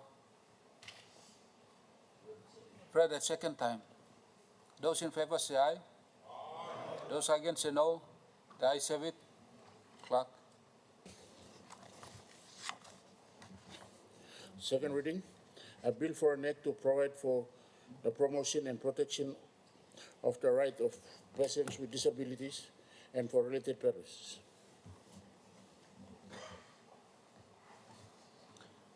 Honourable members, I have to announce that I have received a message from the Excellency, the Governor General, dated 31st July 2025, recommending the expenditure of public monies of Papua New Guinea in accordance with Section 210 of the Constitution insofar as the bill relates to and provides for such expenditure.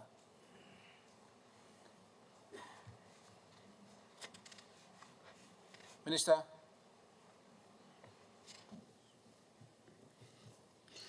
Mr. Speaker, I ask leave of the Parliament to move the third reading forthwith. Is leave granted? Leave granted. Minister for Community Development and Youth. Mr. Speaker, I move that the bill be now read a third time. The member for above. Thank you, Mr. Speaker. I'll be very short in support of the bill. Congratulations, Minister and Prime Minister, for this important bill. But I'd like to make 4 recommendations for immediate action, apart from the issues that the Honourable Member for Sinasina Yangon has raised with regards to the long-term planning of roads and buildings and etc. But what is glaringly deficient right now are the areas that I would want to strongly recommend for the Minister and his Secretary, and also the Health Minister and his Secretary, to immediately resource and immediately expand. Number 1, Papua New Guinea NOPS services, NOPS, National Orthodontic and Prosthetic Services. Very limited. This is where the wheelchairs and the legs, arms, and this are developed. There's one in Ley, one in Port Moresby General Hospital. But through you, Assistant Speaker, Minister, we need to multiply this important service, preferably across the country, and encourage the private sector to invest in this important NOP service for prosthetic services, because this is lacking, and many of our physically disabled citizens are staying in the houses and not many wheelchairs are circulating, etc., etc. And I strongly also recommend the University of Technology to design, using appropriate technology, the right types of limbs and wheelchairs for our people to be moved. It doesn't require a lot of services. The technology is available and they can do a lot of things. So unfortunately, there is a lack of NOP services, NOPS, in short services in our country.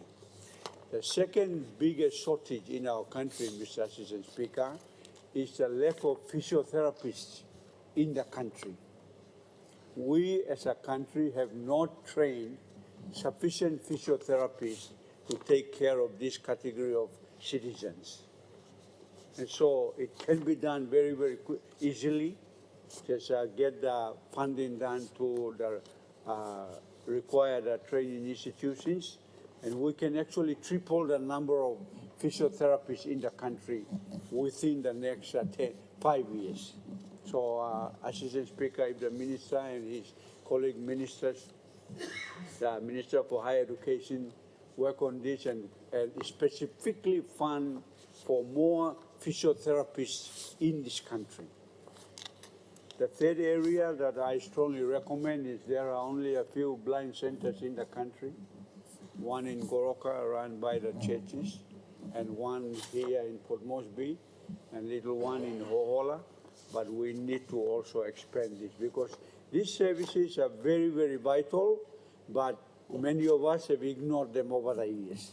And with the passing of the bill now, it gives us the encouragement and incentive and the legal basis to strongly recommend to provide the little bit of funding that is needed to at least the accessibility of these services can be guaranteed. With that, I want to strongly recommend, through the Speaker, you are here now, and through the Prime Minister, I think the example set by some of the honorable members, like the Deputy Opposition Leader has just acknowledged that he has appointed a disabled person in the DDA. I think this is an opportunity for all of us at this level that every DDA should have a disabled person represented. Provincial assemblies, Governor, you should appoint a disabled person to be a member of the Provincial Assembly. And I want to recommend through you, Mr. Speaker, perhaps we could invoke the constitutional provision 102 on the non-elected provision there. Two-thirds absolute majority can vote to bring a disabled person on the floor of Parliament. These are leadership things that we can provide. Rather than you talk on the details, sometimes these laws cannot be administered or enforced. Like the PMBs we are talking about, the buildings that Minister for Commerce and Member for Sinasina are talking about. It will take time to, but these things we can do immediately. Imagine tomorrow we invoke Section 102 of the Constitution on non-elected members, and two-thirds of us vote. And then we bring somebody here on the floor of Parliament. Imagine all the governors, you make a decision to bring a disabled member on the floor of the Provincial Assembly. Imagine all of us, follow some of you, bring in the DDA, appoint a disabled person. That makes a lot of impact. Because at the highest level, we have recognized these important citizens that have been ignored. And therefore, proudly congratulate the minister. Well done. Thank you for your secretary and everybody that is working very hard to bring this important bill. And I hope and pray that this bill will now bring in the much needed services that this group of citizens have lacked for many, many years. God bless us. Thank you, Mr. Speaker.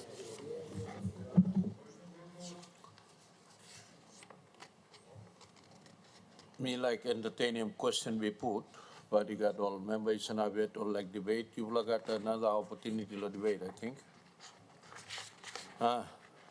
Let me ask him, Governor Long. Gal?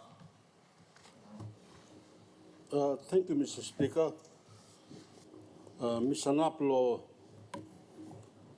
talk thank you, Lo Marape Rosso government, especially the minister, for kissing this important bill come. Also, me one blood PWD. Now, me like talk out, bill and me good plan. But you must make the commitment you made to make changes to other legislations. You have to do it quickly and bring it in.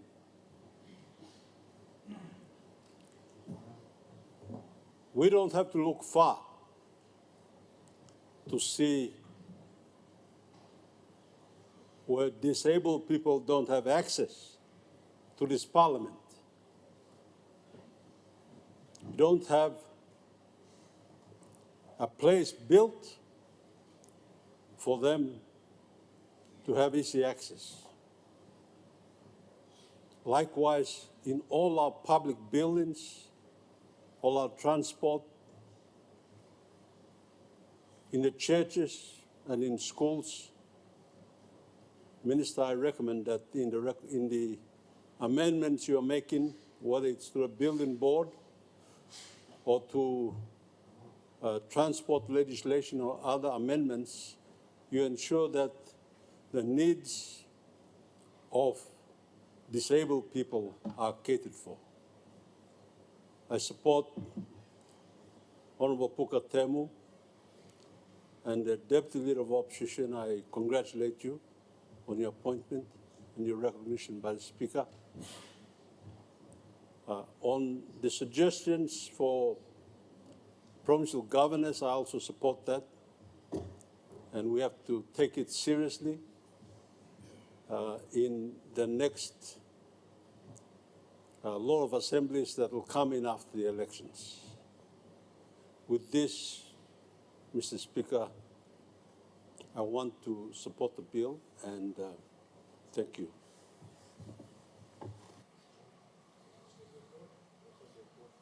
Honorable Member Long. Goroga? Thank you, Mr. Speaker. For the essence of time, I'll be brief, but Mr. Speaker, before I do so, I'd like to support this bill and then also acknowledge the Minister for this timely bill. Mr. Speaker, I also like to, before this bill came into Parliament, I'd like to make acknowledgement to the churches. Time you mean passing the bill time all churches, you work hard, lo karim, na look out him all these disability people. Lo goroka you got one institution staff, all call him the Blind Center. This institution was run by the Catholic Church for so many years without the support of the government. Now this bill come to Parliament, me amaso sem bill come to Parliament. You may pass in this law. Same time too, you must look somewhere law, the church-run organization who said they carry every belong all this disability people coming up now. Time you may pass him the bill, same time too, you must make him allowance the constitution, one kind of say we may work him long connect PNG program, because this bill it cover him 1.something million people blood this country. Now we must allow him funding the national government the goal of meeting every belong all these people. And that's all, Mr. Speaker. Thank you. The question is that the question be now put? Those in favor say aye. Those against say no. The ayes have it. Question is that the bill be now read a third time. In accordance with constitutional requirements, this bill must be passed by an absolute majority of 60 members. Clerk, please ring the bells.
Close the doors.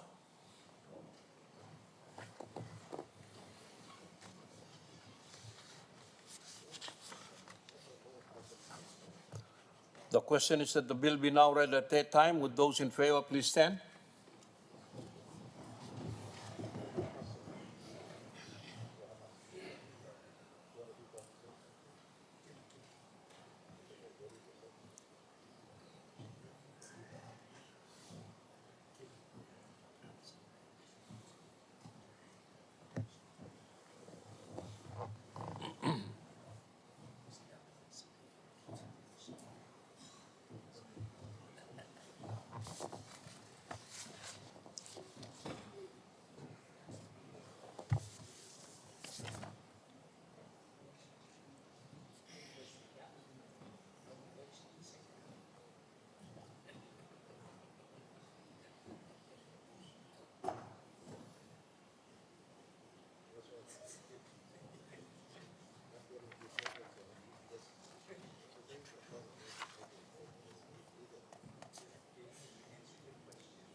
Those against, please stand.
The results of the vote.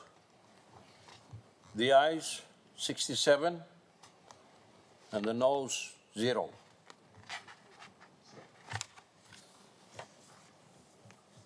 Mr. Clerk. Third reading, a bill for an act to provide for the promotion and protection of the rights of persons with disabilities and for related purposes.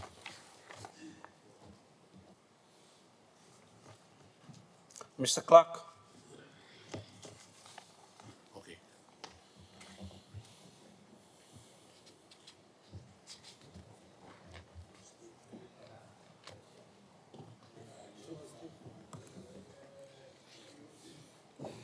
Notice number 163, Minister for Provincial Affairs and Local Level Government Affairs.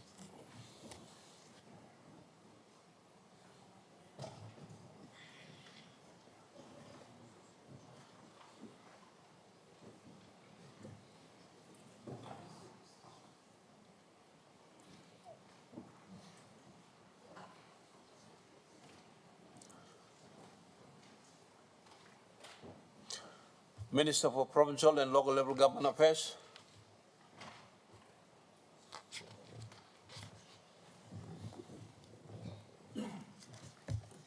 Mr. Speaker, I present the Organic Law on Provincial Governments and Local Level Government Amendment Law 2025.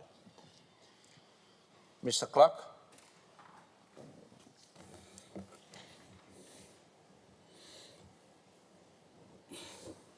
First reading, a proposed law to alter the organic law on provincial governments and local level governments and for related purposes. Honourable members, in accordance with Standing Order 222 AA and the practice of Parliament, the proposed law now stands referred to the Permanent Parliamentary Committee on Constitutional Laws and Acts and Subordinate Legislation.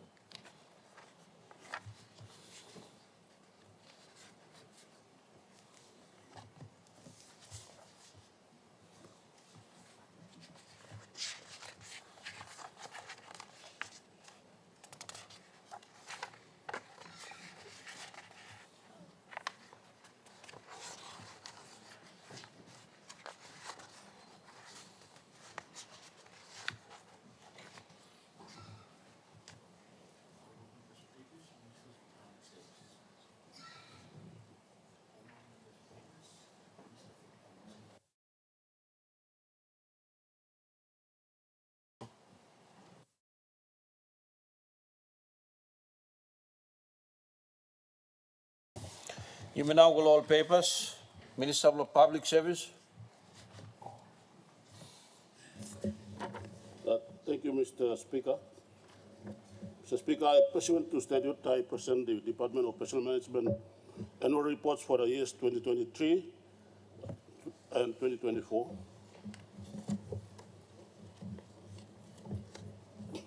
Mr. Speaker, I ask leave of Parliament to make a statement in connection with the report. Is leave granted? Leave granted, Mr. Minister.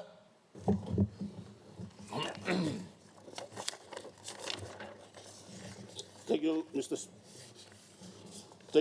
Speaker, for giving me the opportunity to present to this Honorable House a brief statement on the annual management report for the Department of Personnel Management for the years 2023 and 2024.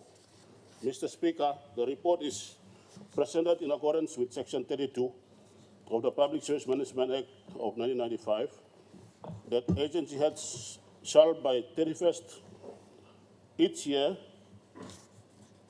prepare a report on the attainment of plan objectives and products and produce such further report to National Executive Council and further to Parliament.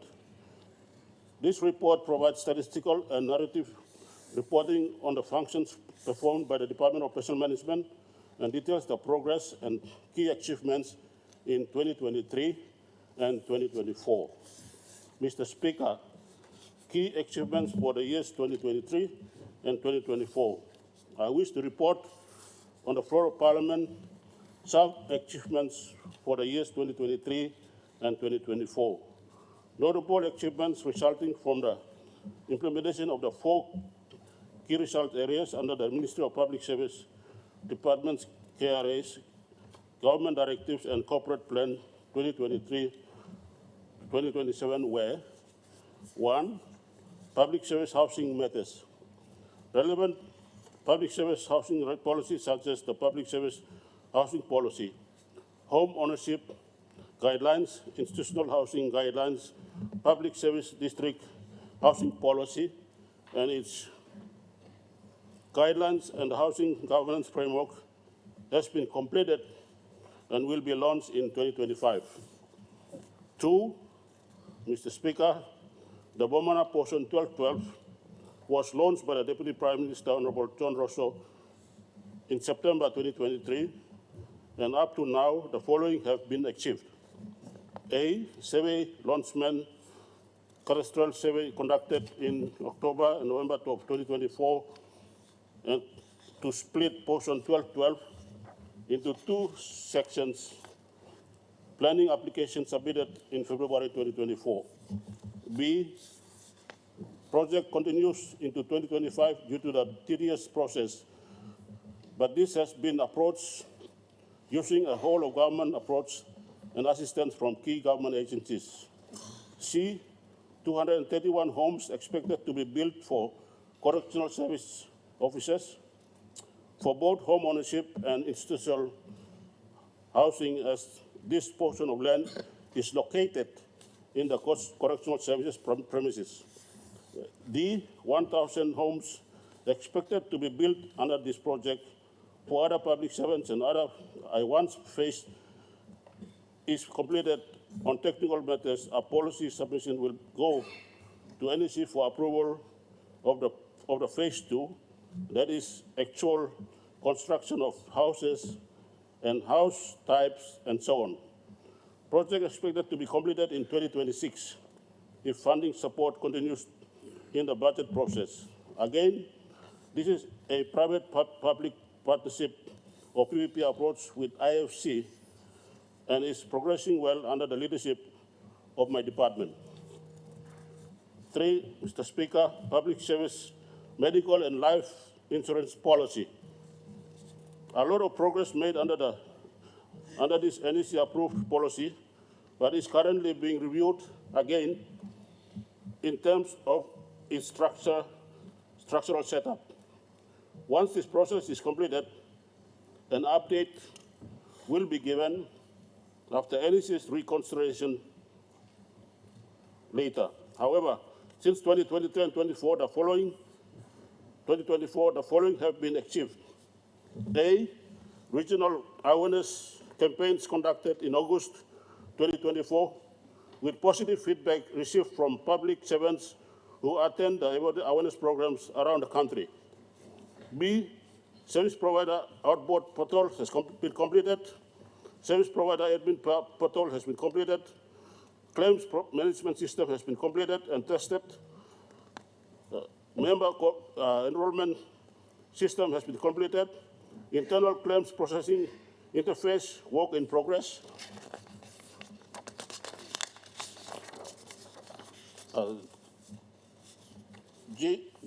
Contribution and premium configuration completed by the Department of Finance in the payroll system.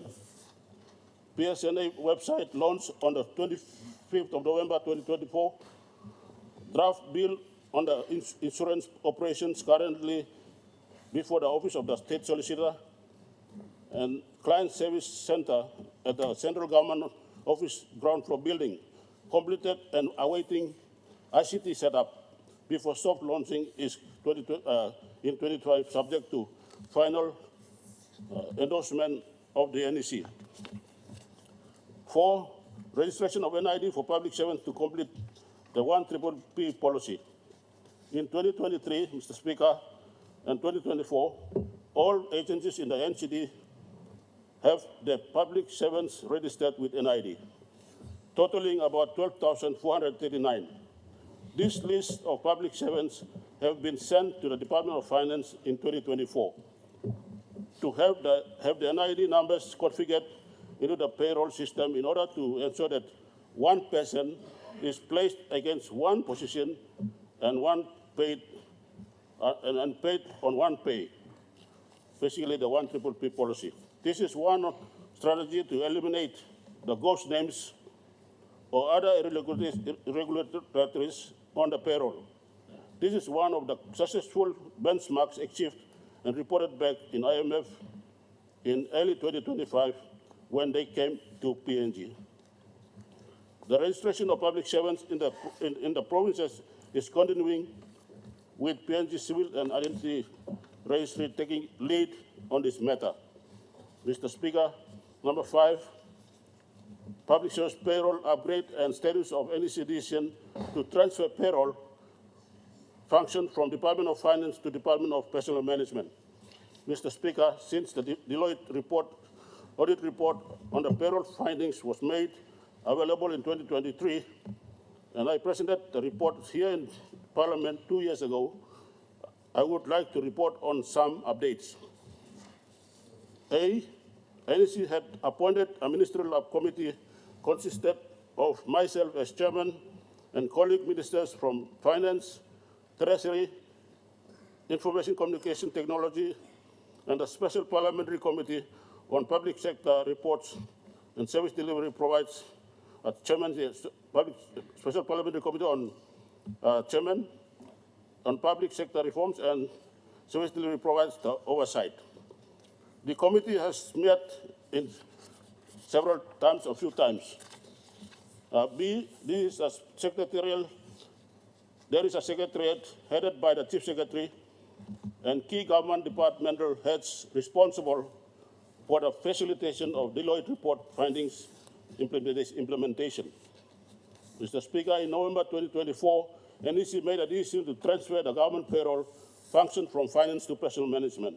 In early 2025, a migration plan was developed consisting a changeover of functions and activities, which includes staffing, resources, commercial undertakings on infrastructure transfer, and so on.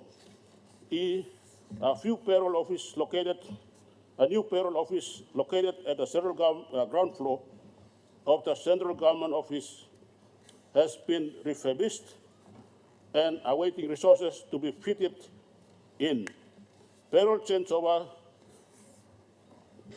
to the hands of DPM to commence in pay number 12 in 2025, which is June and July of 2025. F, both structures of DPM and finance have been realigned, and staffing finalized. G, capacity building of payroll staff commenced with concept PNG in April 2025.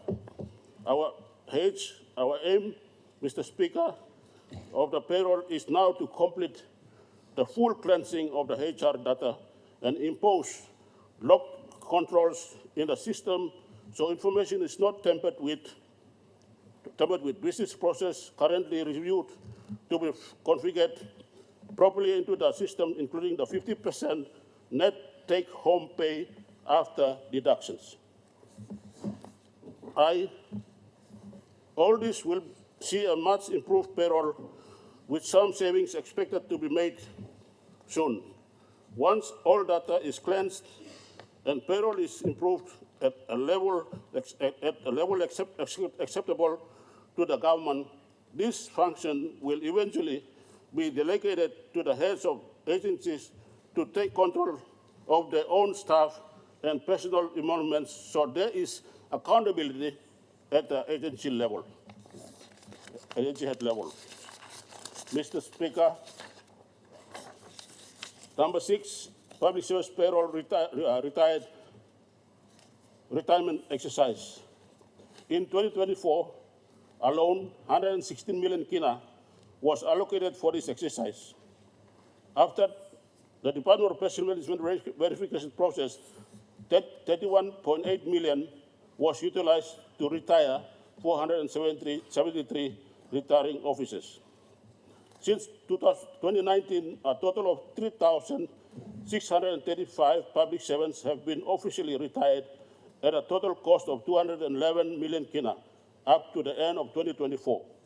Additionally, from 2019 to 2024, the state has paid over 200 million kina as the superannuation component, which is 84.4% state share for these retirees. Thank you, Prime Minister and this government for recognizing and our viewers of members. Mr. Speaker, I want to take this time to thank the Marape Rosso government for giving this retirement exercise a priority since taking office in 2019. This has really helped in cleansing the system by paying out the retirees who deserve that exit and ensuring that the vacancies in key essential sectors like disciplined forces, education, health are available for new recruits. Mr. Speaker, number 7 is the return of HR powers to agencies. This is a very important note for my colleague ministers and departments to take note, and even provincial governors. On the 1st of December 2023, the Secretary for Department, or my department secretary, successfully released the HR powers to all agencies, and these powers become effective on 2nd of January 2024. These powers are in the areas of creation of offices, recruitment, appointment and promotions, contract of employment, training, discipline, and resignation and retirement. All that at the date of the release of these HR powers, 10 agencies, mainly 9 provincial administrations and 1 PHA, had the HR powers being withheld with a department based on audit outcomes conducted prior to the release of these powers. HR audits then were conducted for these agencies. I can now confirm, Mr. Speaker, that up to now, two agencies, Medang Provincial Administration and Western Provincial Administration, have been cleared and the HR powers have been issued. 8 others are being assessed with the intention of restoring the HR powers back.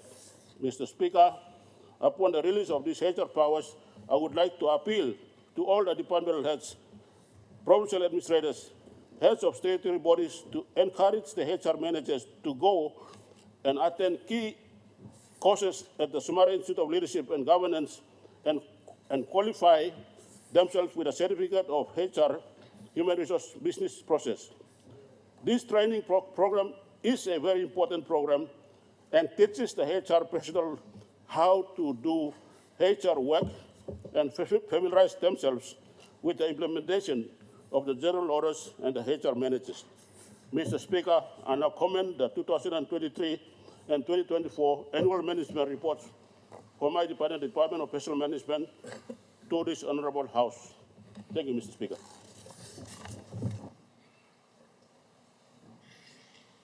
Mr. Prime Minister. I want to move that we take note of this good report presented by the Minister in respect to our public service. And I want to join in and make a statement in support. Mr. Speaker, public service payroll is the single biggest expenditure to date since 1975.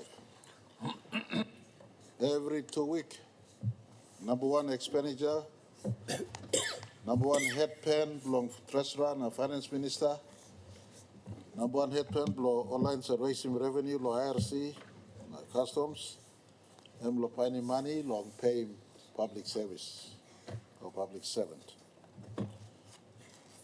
Public servant, including you, all politicians, we number less than,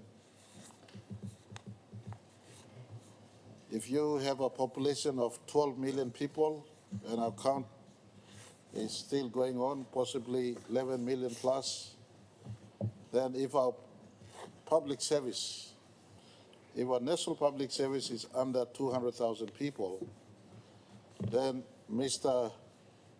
Speaker, if my mathematics is not wrong, you have less than 1.5% of the country is earning, right now as I speak, 240 million kina every payday. Repeat statistics. 1.5% of Papua New Guineans consuming 240 million kina every payday. Multiply that by 26 fortnight in a year, that amounts to a little over 5 billion kina. Deduct that against an annual allocation of 28 billion kina this year, that amounts to almost 1/4 of the national allocation. It's consumed by this important sector. I want to inform all of us and our public service and those who consume pay out of the Wagening public accounts that the small percentile of Papua New Guineans earning a substantial chunk of our nation's budget at the 50th anniversary, this group of Papua New Guineans must look within as we look outwards on the level of performance that shepherd our work for our country thus far. Because the country, in a nation of scarcity of actual fiscal cash, has been financing and paying public service substantial money in every budget, the last 49 budget, including this year's budget. And government since then have tried our very best to honor public service remuneration and compensation. I want to say thank you also in the same breath to those who've been faithful. Whilst I have issue with those who are unfaithful, but I want to say thank you to those who have been faithful. And hopefully amongst them, when we took office in 2019, over 3,600 public servants. The minister's report says 3,635. There are possibly more than that who have been awaiting retirement. These batch of retirees, Mr. Speaker, Emino belong 2018 or 2019. All line saving me time. Ikam all waiting retirement for almost 15 to 20 years. Because state, making serious commitment, putting money, retiring more. You me holding more yet, payroll. And number one, they occupy those positions. Number two, they consume money every year. Number three, we've been unfair on them, holding them back against the retirement time that was left or that left on them. So me like talk of them, yes, plenty talk. Government me play, make it plenty something. What you come up to, some work him. But one big plus something unbeknown to many is that we were able to put smile to over 3,635 public servants. They officially retired at a cost of 211 million kina. Today, that element of keeping them in pay, we pay them once off, but we free them up. And today, there's a savings to state in those positions that has been made available as a result of paying 211 million kina the last 5 years. We've engaged into systematically paying of retiree. I want to also additionally, this report indicates over 200 million kina has been paid in terms of the superannuation fund contribution, something that government has been carrying as liability in government books for so long. Mr. Speaker, Parliament below you harem was me play retiring more public servant. Give all money belong all. Salim will go.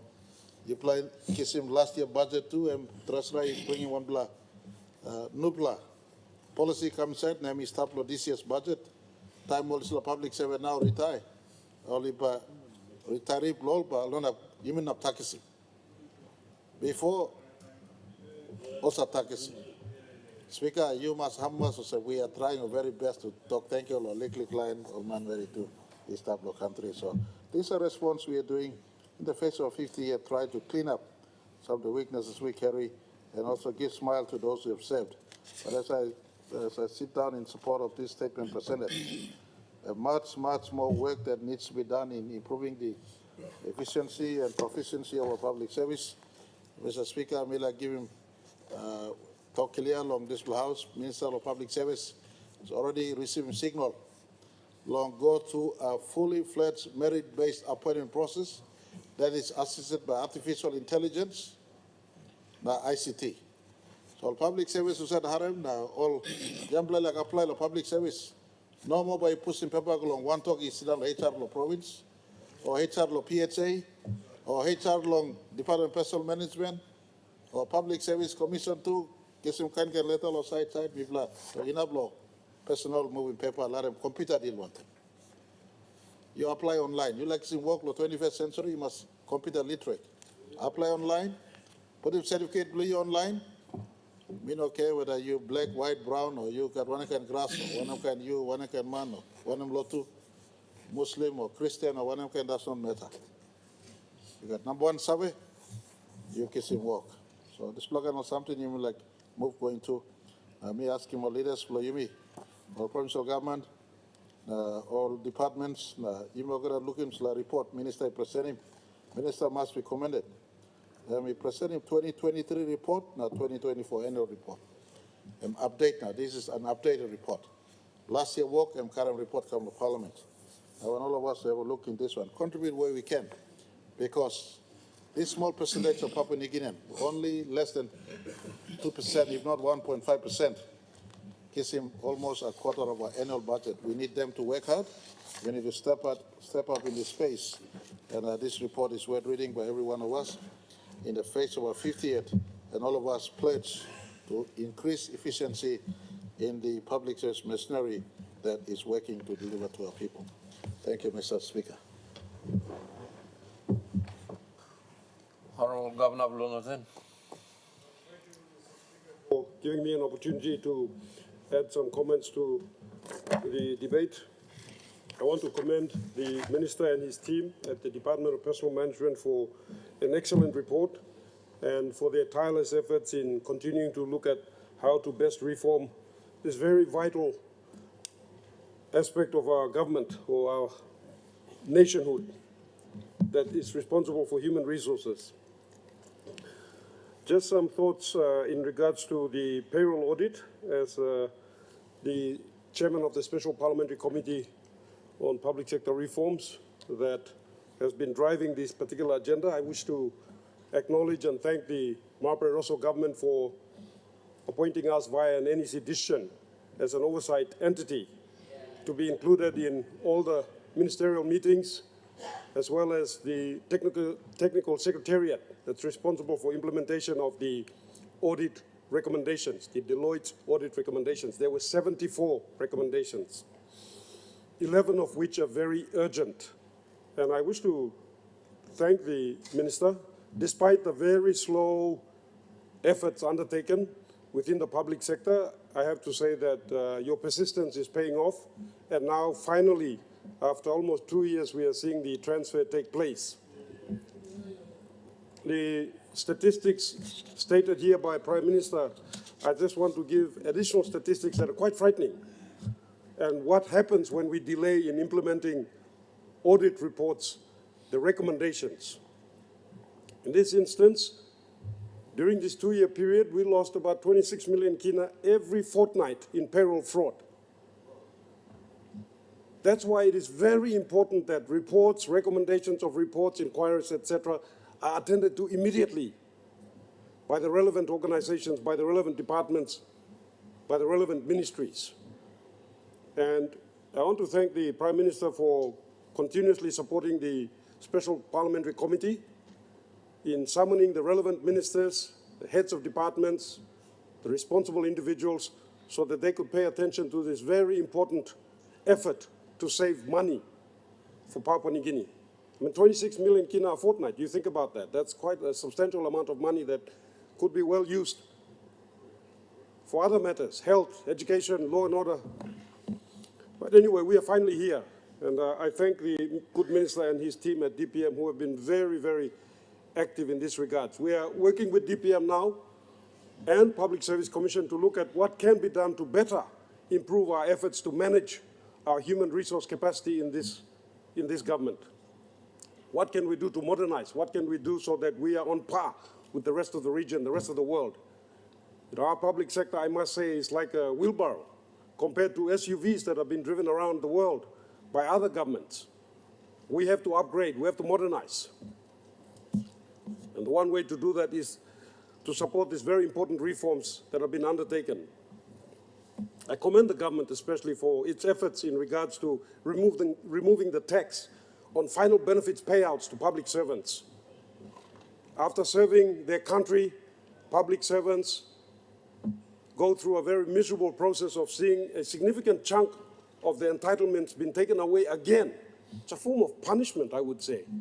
But I want to commend this government for making the effort to remove that tax, this burden, so that now, after serving their country, a public servant can retire satisfied that he has sufficient funds available to be able to carry on with his life as a private citizen. A few things I wanted to just make mention of here. We have 1,400 government entities in this country. And a very important exercise is needed to carry out a diagnostic rate of return review of all of these entities so that we can find out which are functioning and which are not. And there are a number of them that draw a budget every year. They have boards, they have executives, significant amounts of funds go to these organizations, these obscure organizations that many of us don't even know exist. There are just a hole in our annual budget. And if we were to do a rate of return review of these organizations, we will find that many of them are liabilities, they are not assets.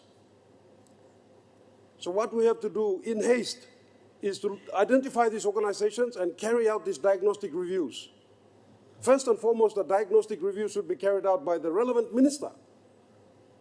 Minister, when you take office, the first thing you do is identify what organizations come under your purview as minister. And do a diagnostic, a rapid diagnostic. Do not allow these departments and organizations and entities to compromise you, because they will do that if you're not careful. They'll purchase a vehicle for you, send you to Singapore, accompany you everywhere, be nice to you, buy all the little gadgets that you think you need for yourself and your staff, and all of a sudden you feel you're part of them. And then it becomes very difficult for you to review what they've been doing. So I urge you, take office, first thing you do, conduct a diagnostic review of all those entities that come under you. A rate of return review. What are their benefits to this country and its citizens, for instance? And if you did that, you can recommend that a number of them can be abolished, a number of them can be done away with, a number of them can be merged with other organizations. And here I want to also make a mention of something that, a trend that has been happening since the last, I would say, 20 years, where public servants have developed this passion for creating authorities. And they will carve up an authority from within a ministry and suddenly announce it, and then we have an authority here, an authority there, and most of these authorities are just duplicating the work of other organizations. And many of them, as authorities, are responsible for permits, licenses, carrying out audit, investigation functions. They don't perform those roles and responsibilities efficiently. But they do rush to Waigani to collect the annual budget and spend it often at will and whim. So I want to urge the government, Minister, take note and please drive this agenda of carrying out this very important exercise of these diagnostics. Part of our effort as a responsible government should not be just to go out there and collect as much revenue that is due to this country as possible, but also to look at savings. And one of those savings that we can look at is carrying out this diagnostic review so that we can do away with some of these organizations that aren't performing, that aren't doing anything tangible or beneficial for our country or our citizens. I shall be bringing a report possibly next week on the performance of the Special Parliamentary Committee, the Special Parliamentary Committee on Public Sector Reforms. We are assisting the National Monitoring Authority. We are assisting the Department of Personal Management, and we are also working with the Department of Communication and the Department of Fisheries and Forestry in efforts to look at how we can improve those organizations so that they can better serve Papua New Guinea and Papua New Guineans. Thank you very much. General Minister for Housing. Thank you, Mr. Speaker. Me too, me like since last time long. Joining Prime Minister now.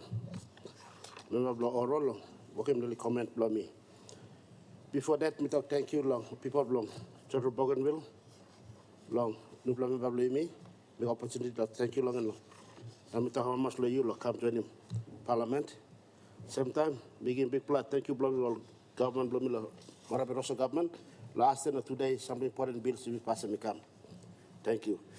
Well, Mr. Speaker, one plot, 2 point me like him, me talk thank you long, Minister of Public Service, very important, very more detailed report you give, bloody comment, plus side, plus finance, the side, plus workman, marriage, requirement, plus work, the kind of thing, and Prime Minister to talk finish one time,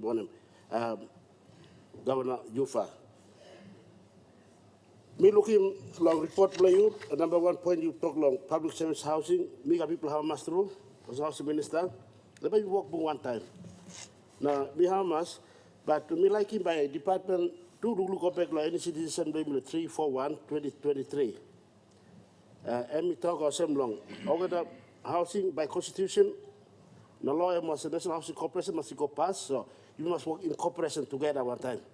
So, you know, you meet us all, Department of Planning too, Treasury too, National Housing Corporation, but you must work with one time or department, important departments, because at the end of the day, if you will provide them good home, public servant play you me.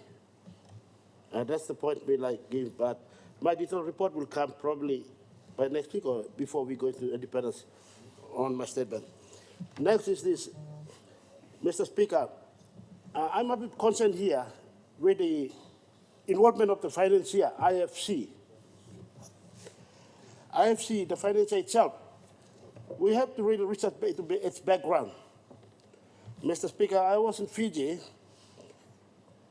2 years ago for an important meeting, and I had to visit the National Housing Corporation Ministry and the management there. And this company was with them. They launched about 5 sites. And nothing eventually had happened, and they shifted to Papua New Guinea, must be. I spoke to our Chief Secretary, current, to do more talk with at the bureaucratic level, with the Ministry and Administration of National Housing Corporation in that area. So, also charges now you play look back as a company, because plenty company will come, because Torah limit or finance no come, money no come, so they have to have the money. But otherwise, the idea concept is very clear. At the same time, me also me work one time because Or department like you mean, planning department go ahead, launching more groundbreaking after groundbreaking, nothing eventually had happened. The sustainability of programmable housing is National Housing Corporation. Never miss National Corporation. Either in district level, provincial level, national level, you engage us to be part of the team. And any citizen 341 clearly state that. Don't bypass that. That's my comment here. Next thing, on the public servant, I would like to encourage, and you can see now, in the rural, we talk about public servant, don't look at Mosby, don't look at Lay, don't look at Hagen, don't look at Kokopo. You go back and look at the public servant down right, the district LNG level. Some LNGs are suffering from proper public servants on merits to perform their duties. And therefore, I would like to encourage us to start recruiting graduates from university and put them in the bush places so that working white will come up. They make the way up. So there's a total imbalance in placing public servants. And you people recycle them all places along, be like town, maybe or very advanced districts, to kind of put those who graduate direct into the remote areas. And you see they work their way up. Through their experiences and expertise in the rural sector, they can speak real reality and perform. So with that, Mr. Speaker, this is my comment and contribution, and I support you, my good Minister for Public Service. Thank you. Honorable Opposition Leader. Thank you, Mr. Speaker. Me sort la debate taso, lo contribute lo disla good pla paper. Minister Karim kam lo House blow me, and the House blow people of Papua New Guinea. First of all, me like congratulate him, member of the Central Bougainville. You know, new plan lo disla House. You've been staff lo here before. You go out, malo lick taso. Look lo heavy blow people blow me. Work him some study blow you can. Now you come back, lo heavy more people blow you can. Now me like congratulate him or people blow Central Bougainville. Lo look sabe lo leadership blow you na carry you come back lo House blow all people blow Papua New Guinea. Mr. Speaker, first of all, me like togos and me one bell lo talk blow all line lo upside. Governor blow Oro, all neighbors blow me plenty talk, you talk, I'm true. The one talk where me like Surokim Liklik, Mr. Speaker, is the payouts to our retirees. This is a payout to retirees, like what the Prime Minister has mentioned, that payouts are, blow 2018, 2019, and go beyond that, some 15 to 20 years ago. Now, plenty of retirees, Mr. Speaker, some blow low diapers, or retire with the intention that they will enjoy their retirement with whatever benefits government can give more. O supafano sa hari abstract lo bay mo. Na time mo go kay dislamani na finish, Mr. Speaker. Very recently, at Holiday Inn, I met 5 disciplinary force elders, all big man finish. Now sit down waiting payouts blow yet. Now come back to Mosby. And when they saw me, they approached me and spoke to me. Now me talk, you blow some money. I talk, dinao killing me pla. Because government talking me pla, or by me pla also. Now me pla go dinao finish. Now this is like dinao now. Time finish pay come, and me pla buy him dinao. Also, now welfare blow workman blow me, or public servants blow me, must be taken seriously. Plenty talk, plenty workshop about, plenty discussions about, enough. Do we need rocket scientists to come and do the simple mathematics for us so that we can pay out low people? Or hardworking public servants blame me? Some of the time you must give him credit where it's due. Now me like talk thank you, lo government. So you plan look savvy, lol hard working public servants blame me. Plenty blame me sit outside lo here. Or lapun papa and mama blame me, or poo blame you me. They once public servants. Or save lo time lo Australians. Come save lo time blame me. Na time all finish. Or waiting pay it. Na me like talk some talk thank you lo government. Or say you plan look sabe lo importance lo this la payout lo retirees. And I just hope that after this exercise of more than 200 million kina been paid out to our public servants, that this exercise is fast-tracked in the future. The time one public servant retire, you may must set him some deadline or some this public servant must be paid his full payout by this time. Now, in Mr. Treasurer, me sit down and talk to you through the speaker, that you must capture him annually. We must holistically capture the final payouts below public servants, believe me. You mean, you don't have to find him figure. Because minister, lo presentation below you tete, you present him me this law figures finish. So inside the budget, you must capture him this land. Now, legal talk, me like talk, Mr. Speaker. I'm talk, lo, Governor Jufat, I'm talk, lo, plenty all entities blame me. They are unproductive. Now you must abolish it. That exercise must be fast-tracked. Me one bell, me conquer one time governor, that we coming into this house, and now me stepping inside this house for almost 13 years.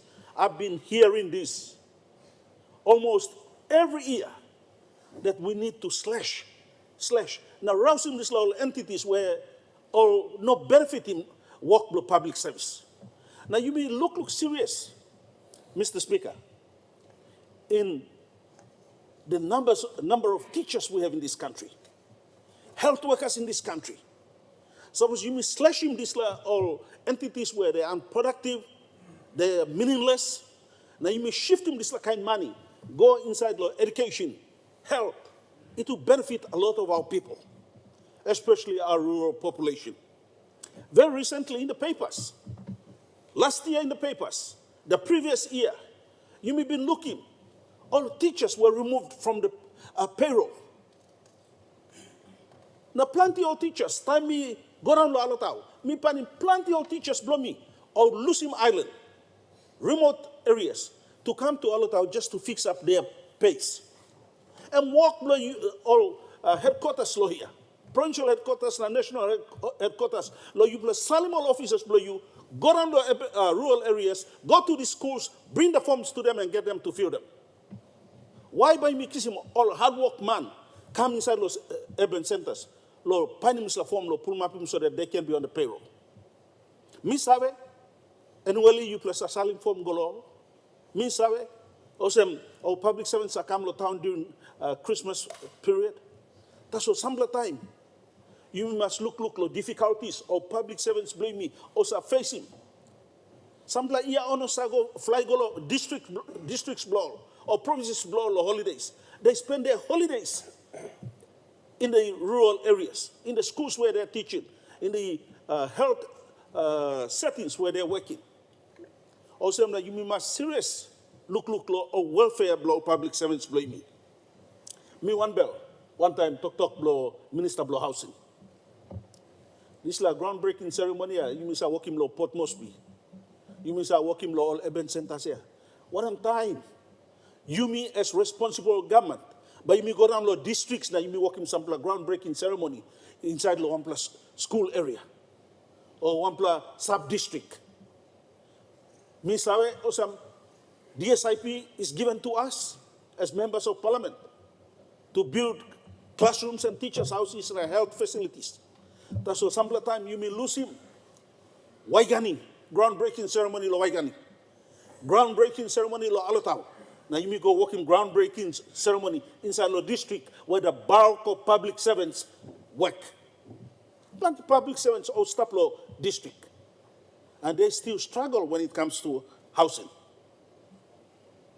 Mr. Speaker, I was actually very surprised when I heard from Governor Jufa that in the payroll we lose about 26 million kina every fortnight. That equates to 676 million annually, more than $500 million. We really need to tighten up and tidy up this loss, believe me. Because if those figures are correct, we have lost billions of kina in payroll fraud in payrolls. Now, Mr. Speaker, me like Tokosam. Time you look public service, now you talk cutting public service. Does that affect our health workers as well? Does that affect our teachers as well? So I'm one area where you mean like cut down low teachers now, all house sick, workman blow house sick. You must think good.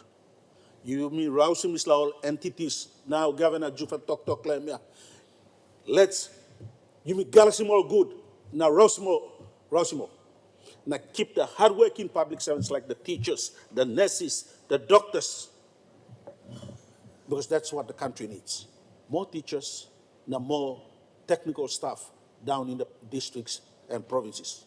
Finally, me like to go say, me one bill, one time paper blue minister. Well done. You want a hardworking minister. Yeah. Very hardworking minister.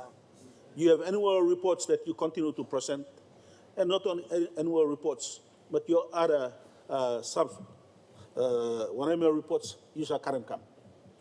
I hope that Mipla can have him some more this kind report by CAM law or NAPLA ministers, so that we can effectively debate.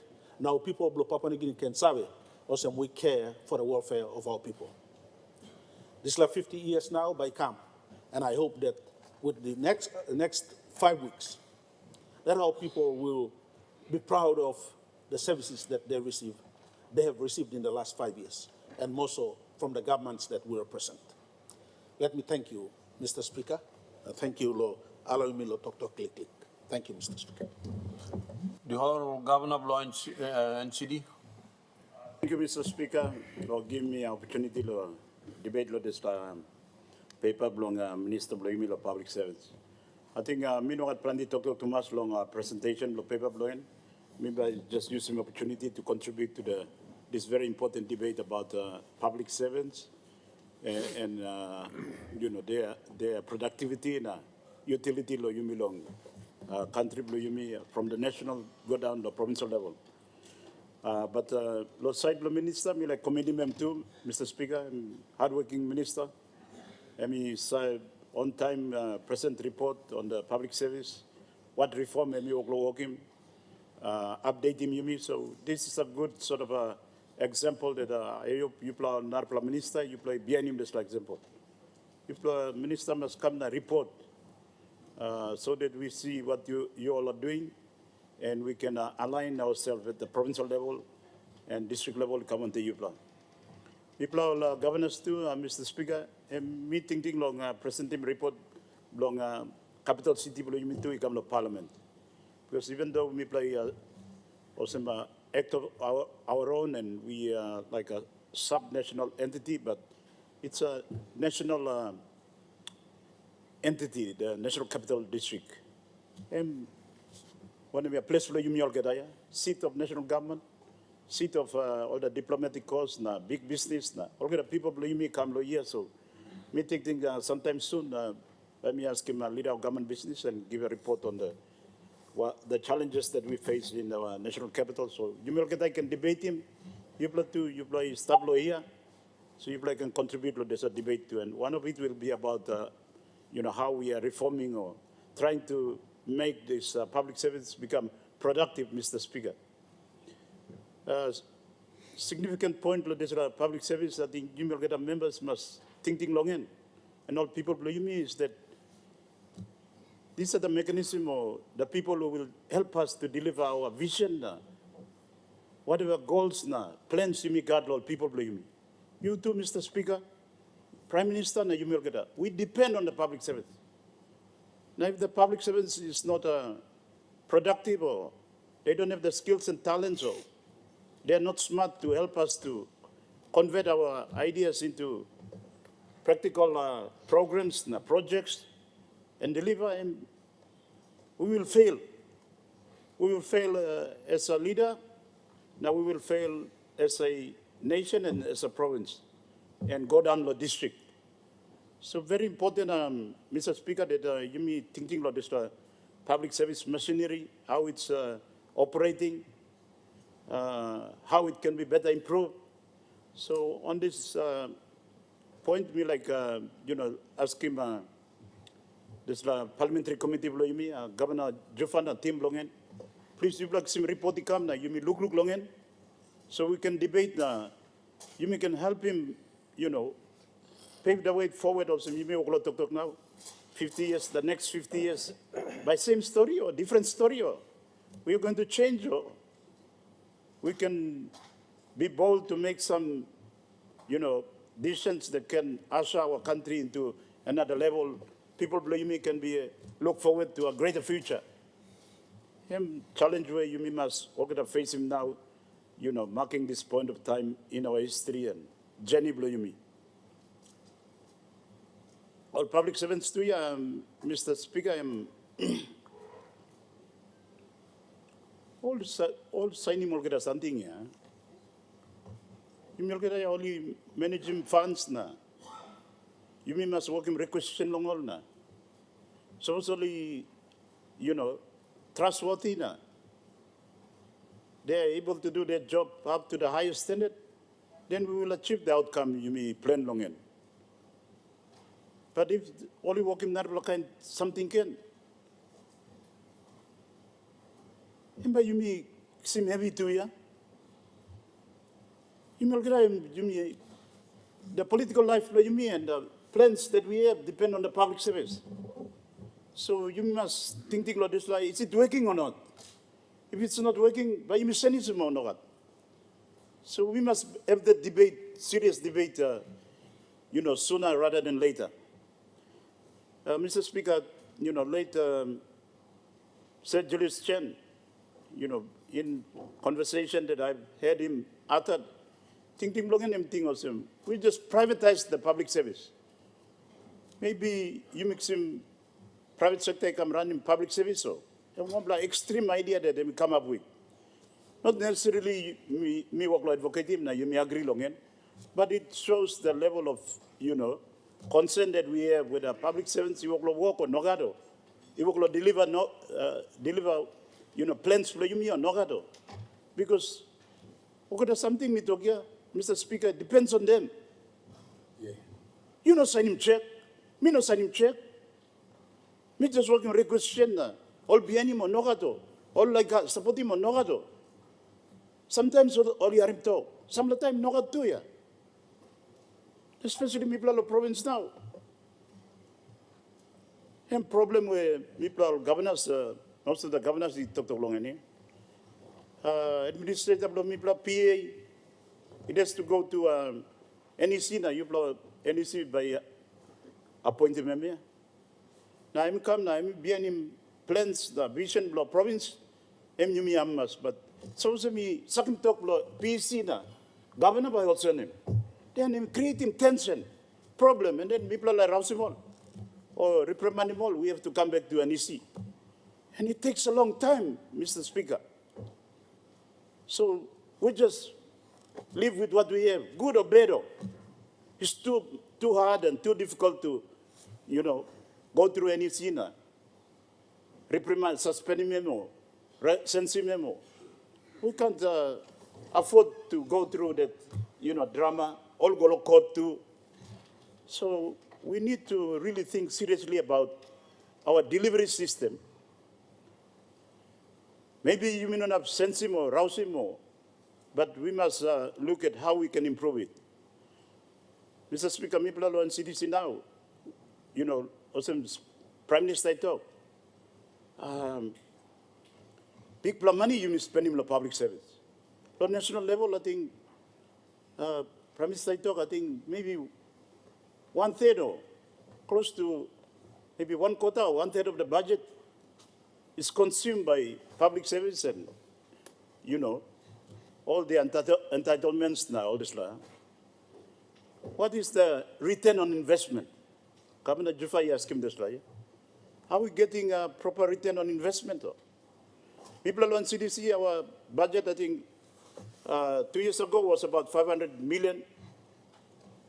Now, about 60 or between 60 to 80 million people are spending on public servants. All the employees for CDC. Sometimes me too, Mr. Wonder, how are we getting return on investment?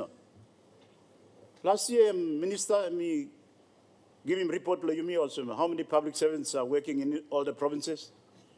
Now, M2, me give him a report also, where they are placed. I think it's the Britain you could pass you along. Salimol public servants go along, or district.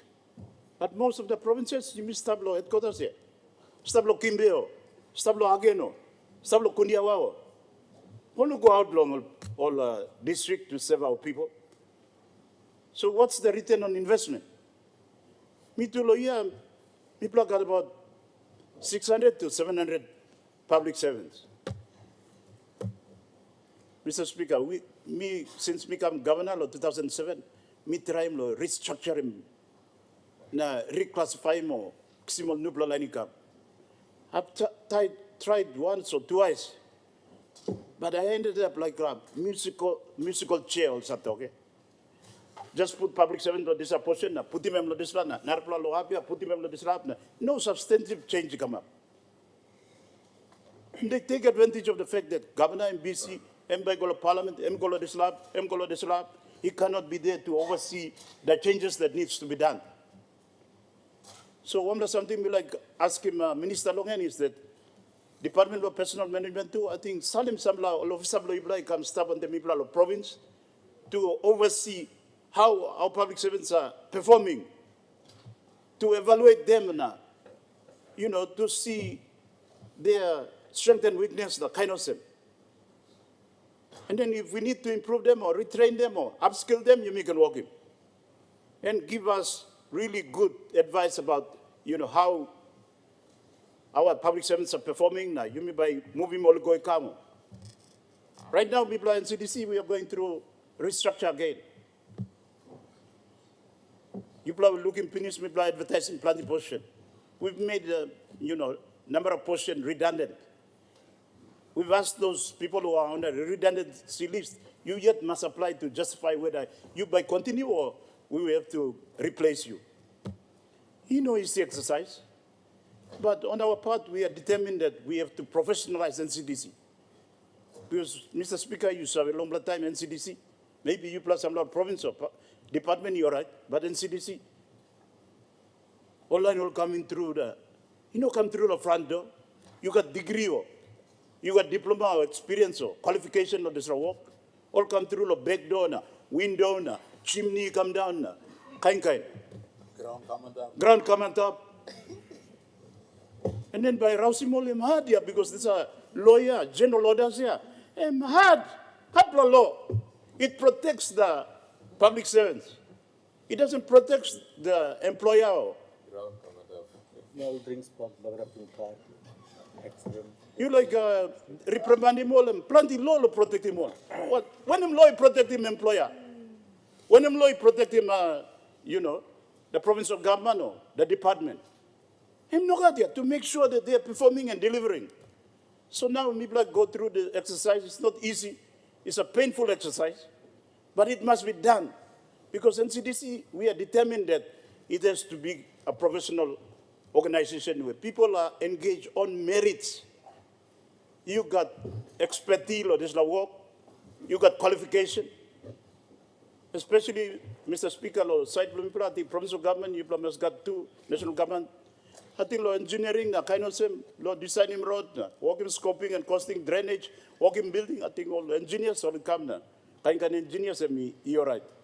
But in the social sector, to look at all the social issues, youth or, problem law, Piccadilly or help us with converting settlement to survival, solving problem in market or vending here and there. And me plaksim, big play every You mean not qualified line for this area. So this exercise me play will undertake him. we are determined that we have to professionalize NCDC so that it's, you may staff him all along, all line, all got expertise, all got qualification, all got diploma or degree or experience, all can work in work. So, Mr. Speaker, they can live beyond our time. Him, you may talk to, but you may all get that too. You may got this a problem of contribute to public servants. You may appointable cronies, you may. Lo department Toledo, maybe you block governor to appoint him cronies, you block long. Provincial administrators. Simply, you may personalize him public service. Public service should be professional, merit-based, expert long. This is the area now, you mix him on. Where all come, when I'm up, region, you mean. Irrespective. That's what we need, Lord. Karim, does a country go forward in the next 50 years?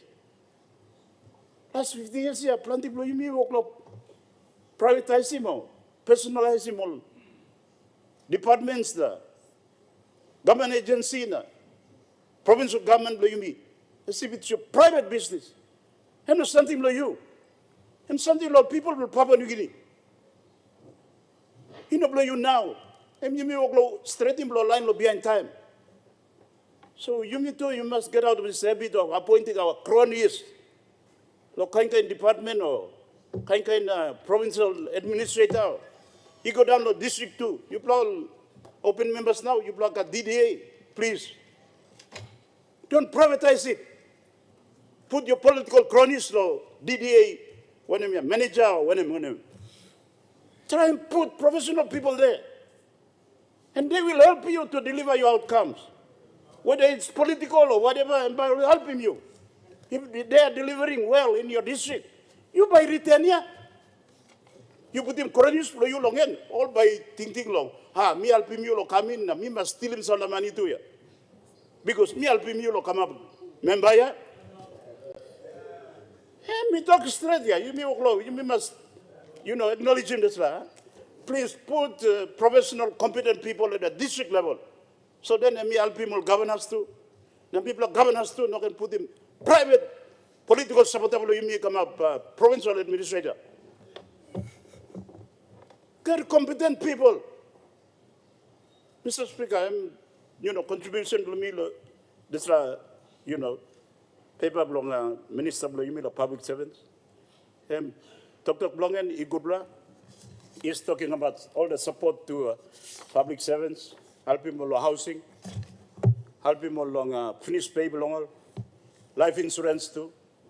You must help him all because they are the key sector. You may talk, that's all. But, Mr. Speaker, return on investment. You may help him all, give him people pay, leave pay, when I'm kind to. Housing by you may give him to, insurance by you may give him to, when I'm something you may give him, but people by him, he come back when I'm something. Because we are investing in this public service to return to our people. Because we are here to serve our people. That's the big question that you must ask him, you long.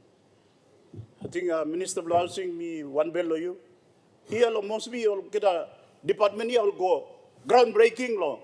Kind of mostly law housing scheme long. Some law 8 mile, some like go long Gereka or go long Bautama go. When I'm up. You've all ministers have it. Minister long environment.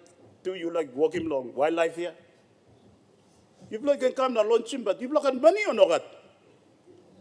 You can walk him through all when we are household public servants, or you come launch him nothing there. So me like talk you come launch him nothing. Me too, chairman blog physical planning here. You plan to walk him house, hurry up, but we cancel him plan, you plan talk him minister of lens, issue title on nerve line. No, you come and lock him, big ground, nothing, no development come up. Planning office, national planning, you block him, one block project long, one lakeside long, Gereuna, Morataya. Hey, come up nearly 20 years now. Minister Iko come now, no got some big progress come up. Now that's all me looking some legal progress come up, but how much money you spend him long up? So Government, we are doing our best for public service, but same time, you must check him return on investment. Supporting member belong not working along working on school education. I think, Mr. Speaker, along side long public servants, I think on health, education, police, all you work good, you must support him all. Police and people are challenged, but you must support him all. Honorable public servants, I think, side long people of the city, we need smart thinkers who understand the current changes happening in the world. This IT, AI, digital economy, how by you mean utilizing this long, improving city below you mean, lifelong people below you mean. In the social sector is a big challenge. Engineering, I think you mean, you mean got survey stuff. I think money does all.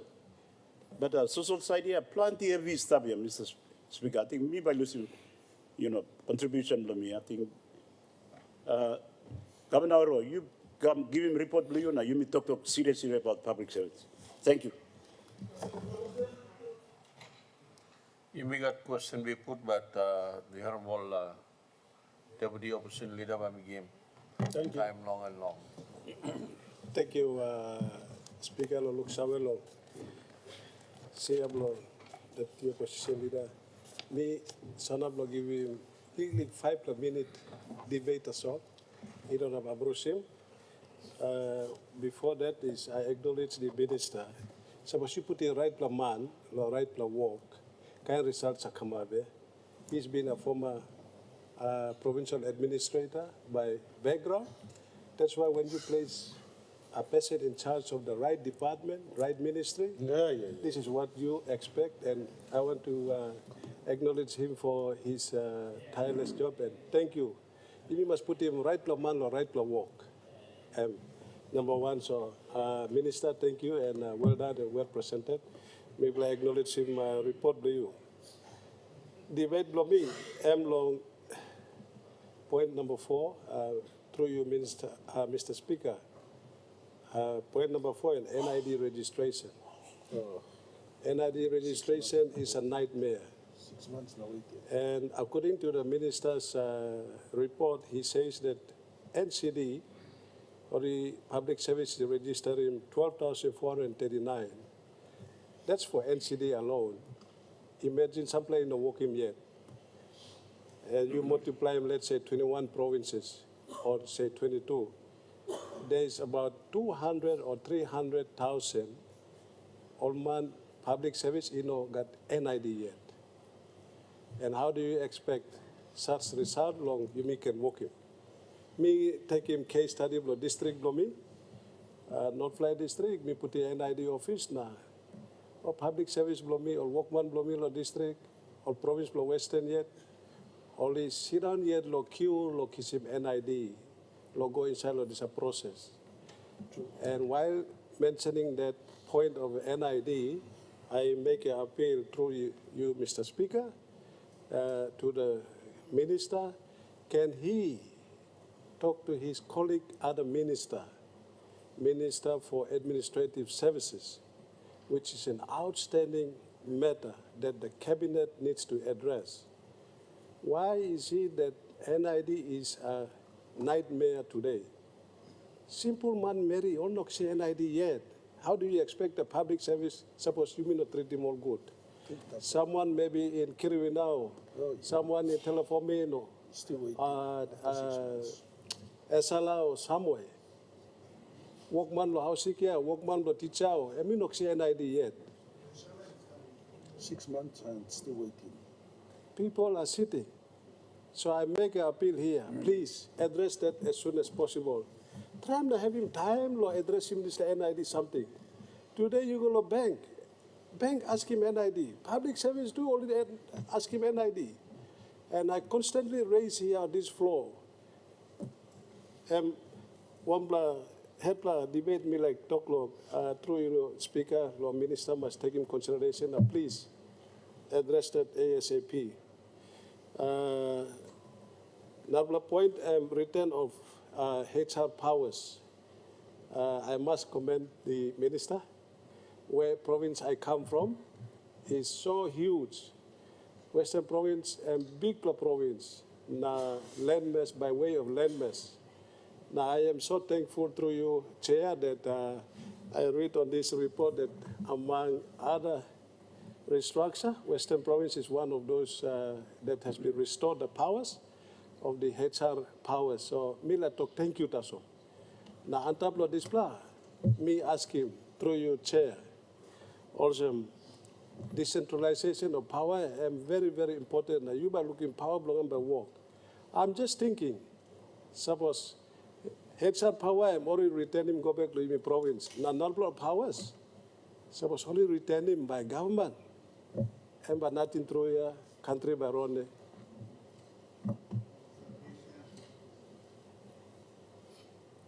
Me look sabe ta sol lo narapla point where me like contribute speaker through you lo minister suppose you me classify or public service me realizing was public service sampla you work long you me on ministerial office ministerial staffs office below you Mr. Speaker plenty workman staff inside the parliament too plenty work underneath the press too. Now, do we classify these people, these officers, that we attach them to the ministerial departments as part of those public service supposed only retire? Are they entitled for this? And one point me like Resi come to you because plenty of man work no parliament too, plenty work no department or ministerial attachments, all staffs were only staff, time only finish. Do we recognize them also? Point where me like contribute to this debate. If through you the chair, suppose minister you can take him note now probably he can attend or otherwise he can advise time and give him a report behind. Tasol 5-minute debate me. Thank you, Speaker. Well done. Well done. Honourable Treasurer. Thank you, Mr. Speaker. I hope I can conclude debate on this particular matter. I rise to support the presentation of the 2023 and 2024 Annual Management Report by the Minister for Public Service, ably supported by his long-serving Secretary of Department of Personal Management. I also would like to elaborate further on the desktop diagnostic by the Prime Minister on the costings of the public sector or public service and provincial public service. Mr. Speaker, public sector reform has been driven primarily by the Department of Personal Management, supported and even probed by the Parliamentary Committee on Public Sector, chaired by the ever-youthful Governor for Oro Province, with general oversight by the Ministerial Committee on Public Sector and chaired by the Deputy Prime Minister. Mr. Speaker, I hope that in the 12th Parliament that we're about to enter soon or shortly, we as a government might be able to elevate the importance of the public service to where it really should be, if not for anything else, just because of the high cost of maintaining it. And that's the topic I would like to just elaborate on and share with our colleagues in this Parliament the huge sums of money. Some might argue the disproportionate allocation of public funds to, as the Prime Minister so aptly put it, 1.5% of our population. So, Mr. Speaker, to try and really appreciate the cost of the public service, we need to compare it to the overall fiscal envelope or the overall budget we have in our country. If we look at our budget, as I've mentioned in the past, it's broken up into three sections. The operational component, that's made up of wages, goods and services. Then we have the capital, that's money for our projects, and then our interest bill. So from our 28 billion budget this year, the operational budget, which supports the public sector, totals 14.4 billion. That's 51% of our budget. Yeah, 51% of our budget. So as we all know, for every one kina, 51 toya goes to this, what we call disproportionate allocation, or small component of our population, the public service. And I'd like to give us a breakup of that to really appreciate the costing and why it's important that public sector reforms do get implemented, and why it's so important that our government must elevate its importance. So if we look at the breakup of this 14 billion, in this year's budget, wages, we're budgeting that at 7.8 billion kina.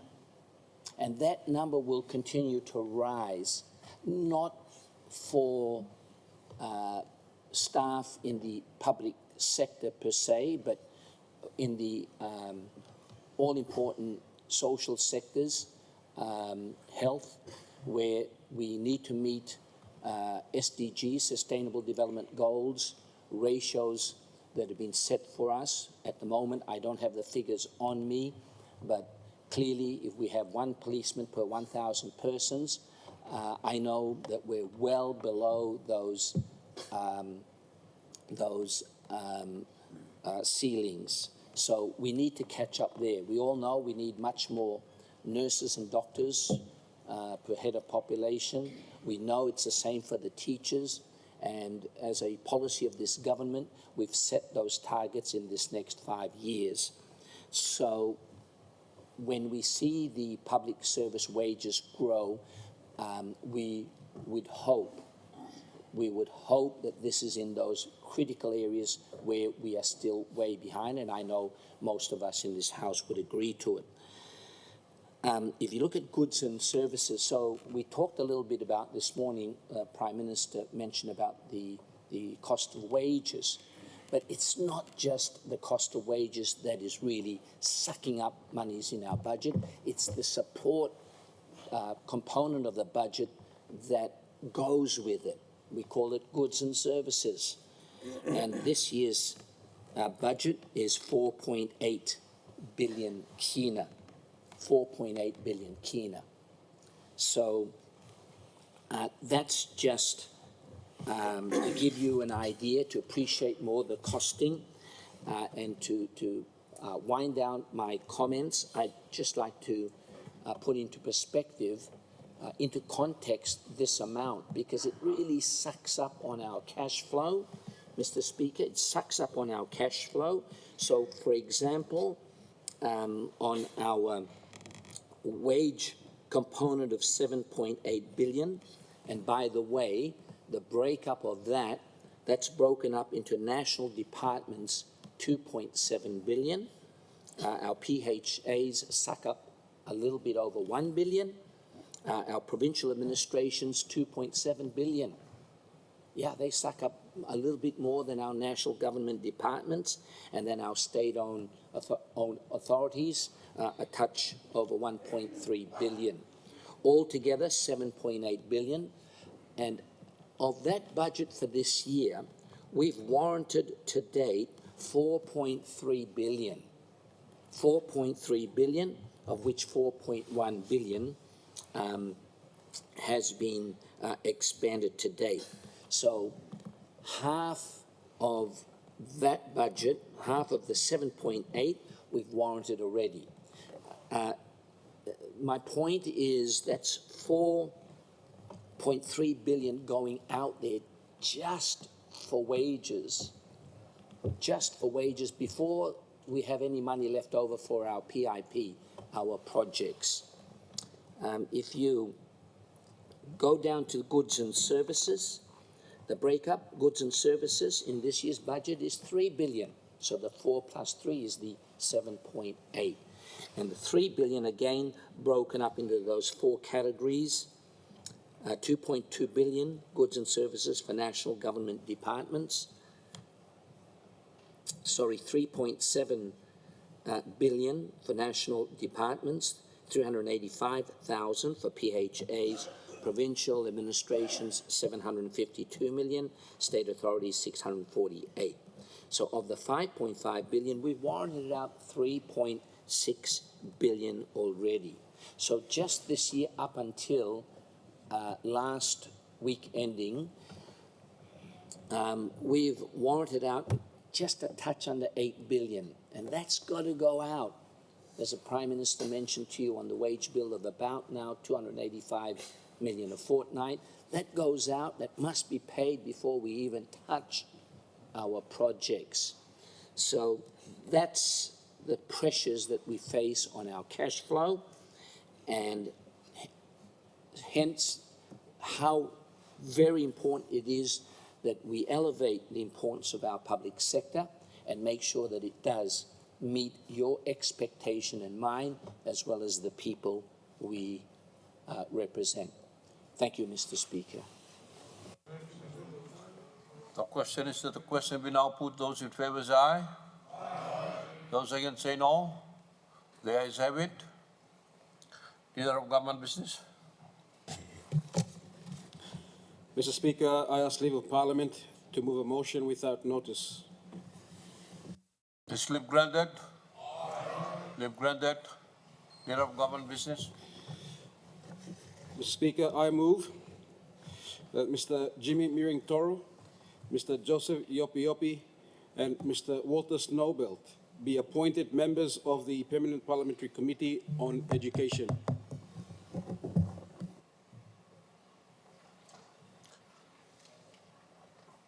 The question is that the motion be agreed to. Those in favor say aye. Aye. Those against say no. The ayes have it. Leader of Government Business. Mr. Speaker, I ask leave of Parliament to move a motion without notice. Is leave granted? Aye. Leave granted. Leader of Government Business. Mr. Speaker, I move Mr. Ricky Morris be appointed Deputy Chairman of the Permanent Parliamentary Committee on Communications. The question is that the motion be agreed to. Those in favor say aye. Aye. Those against say no. The ayes have it.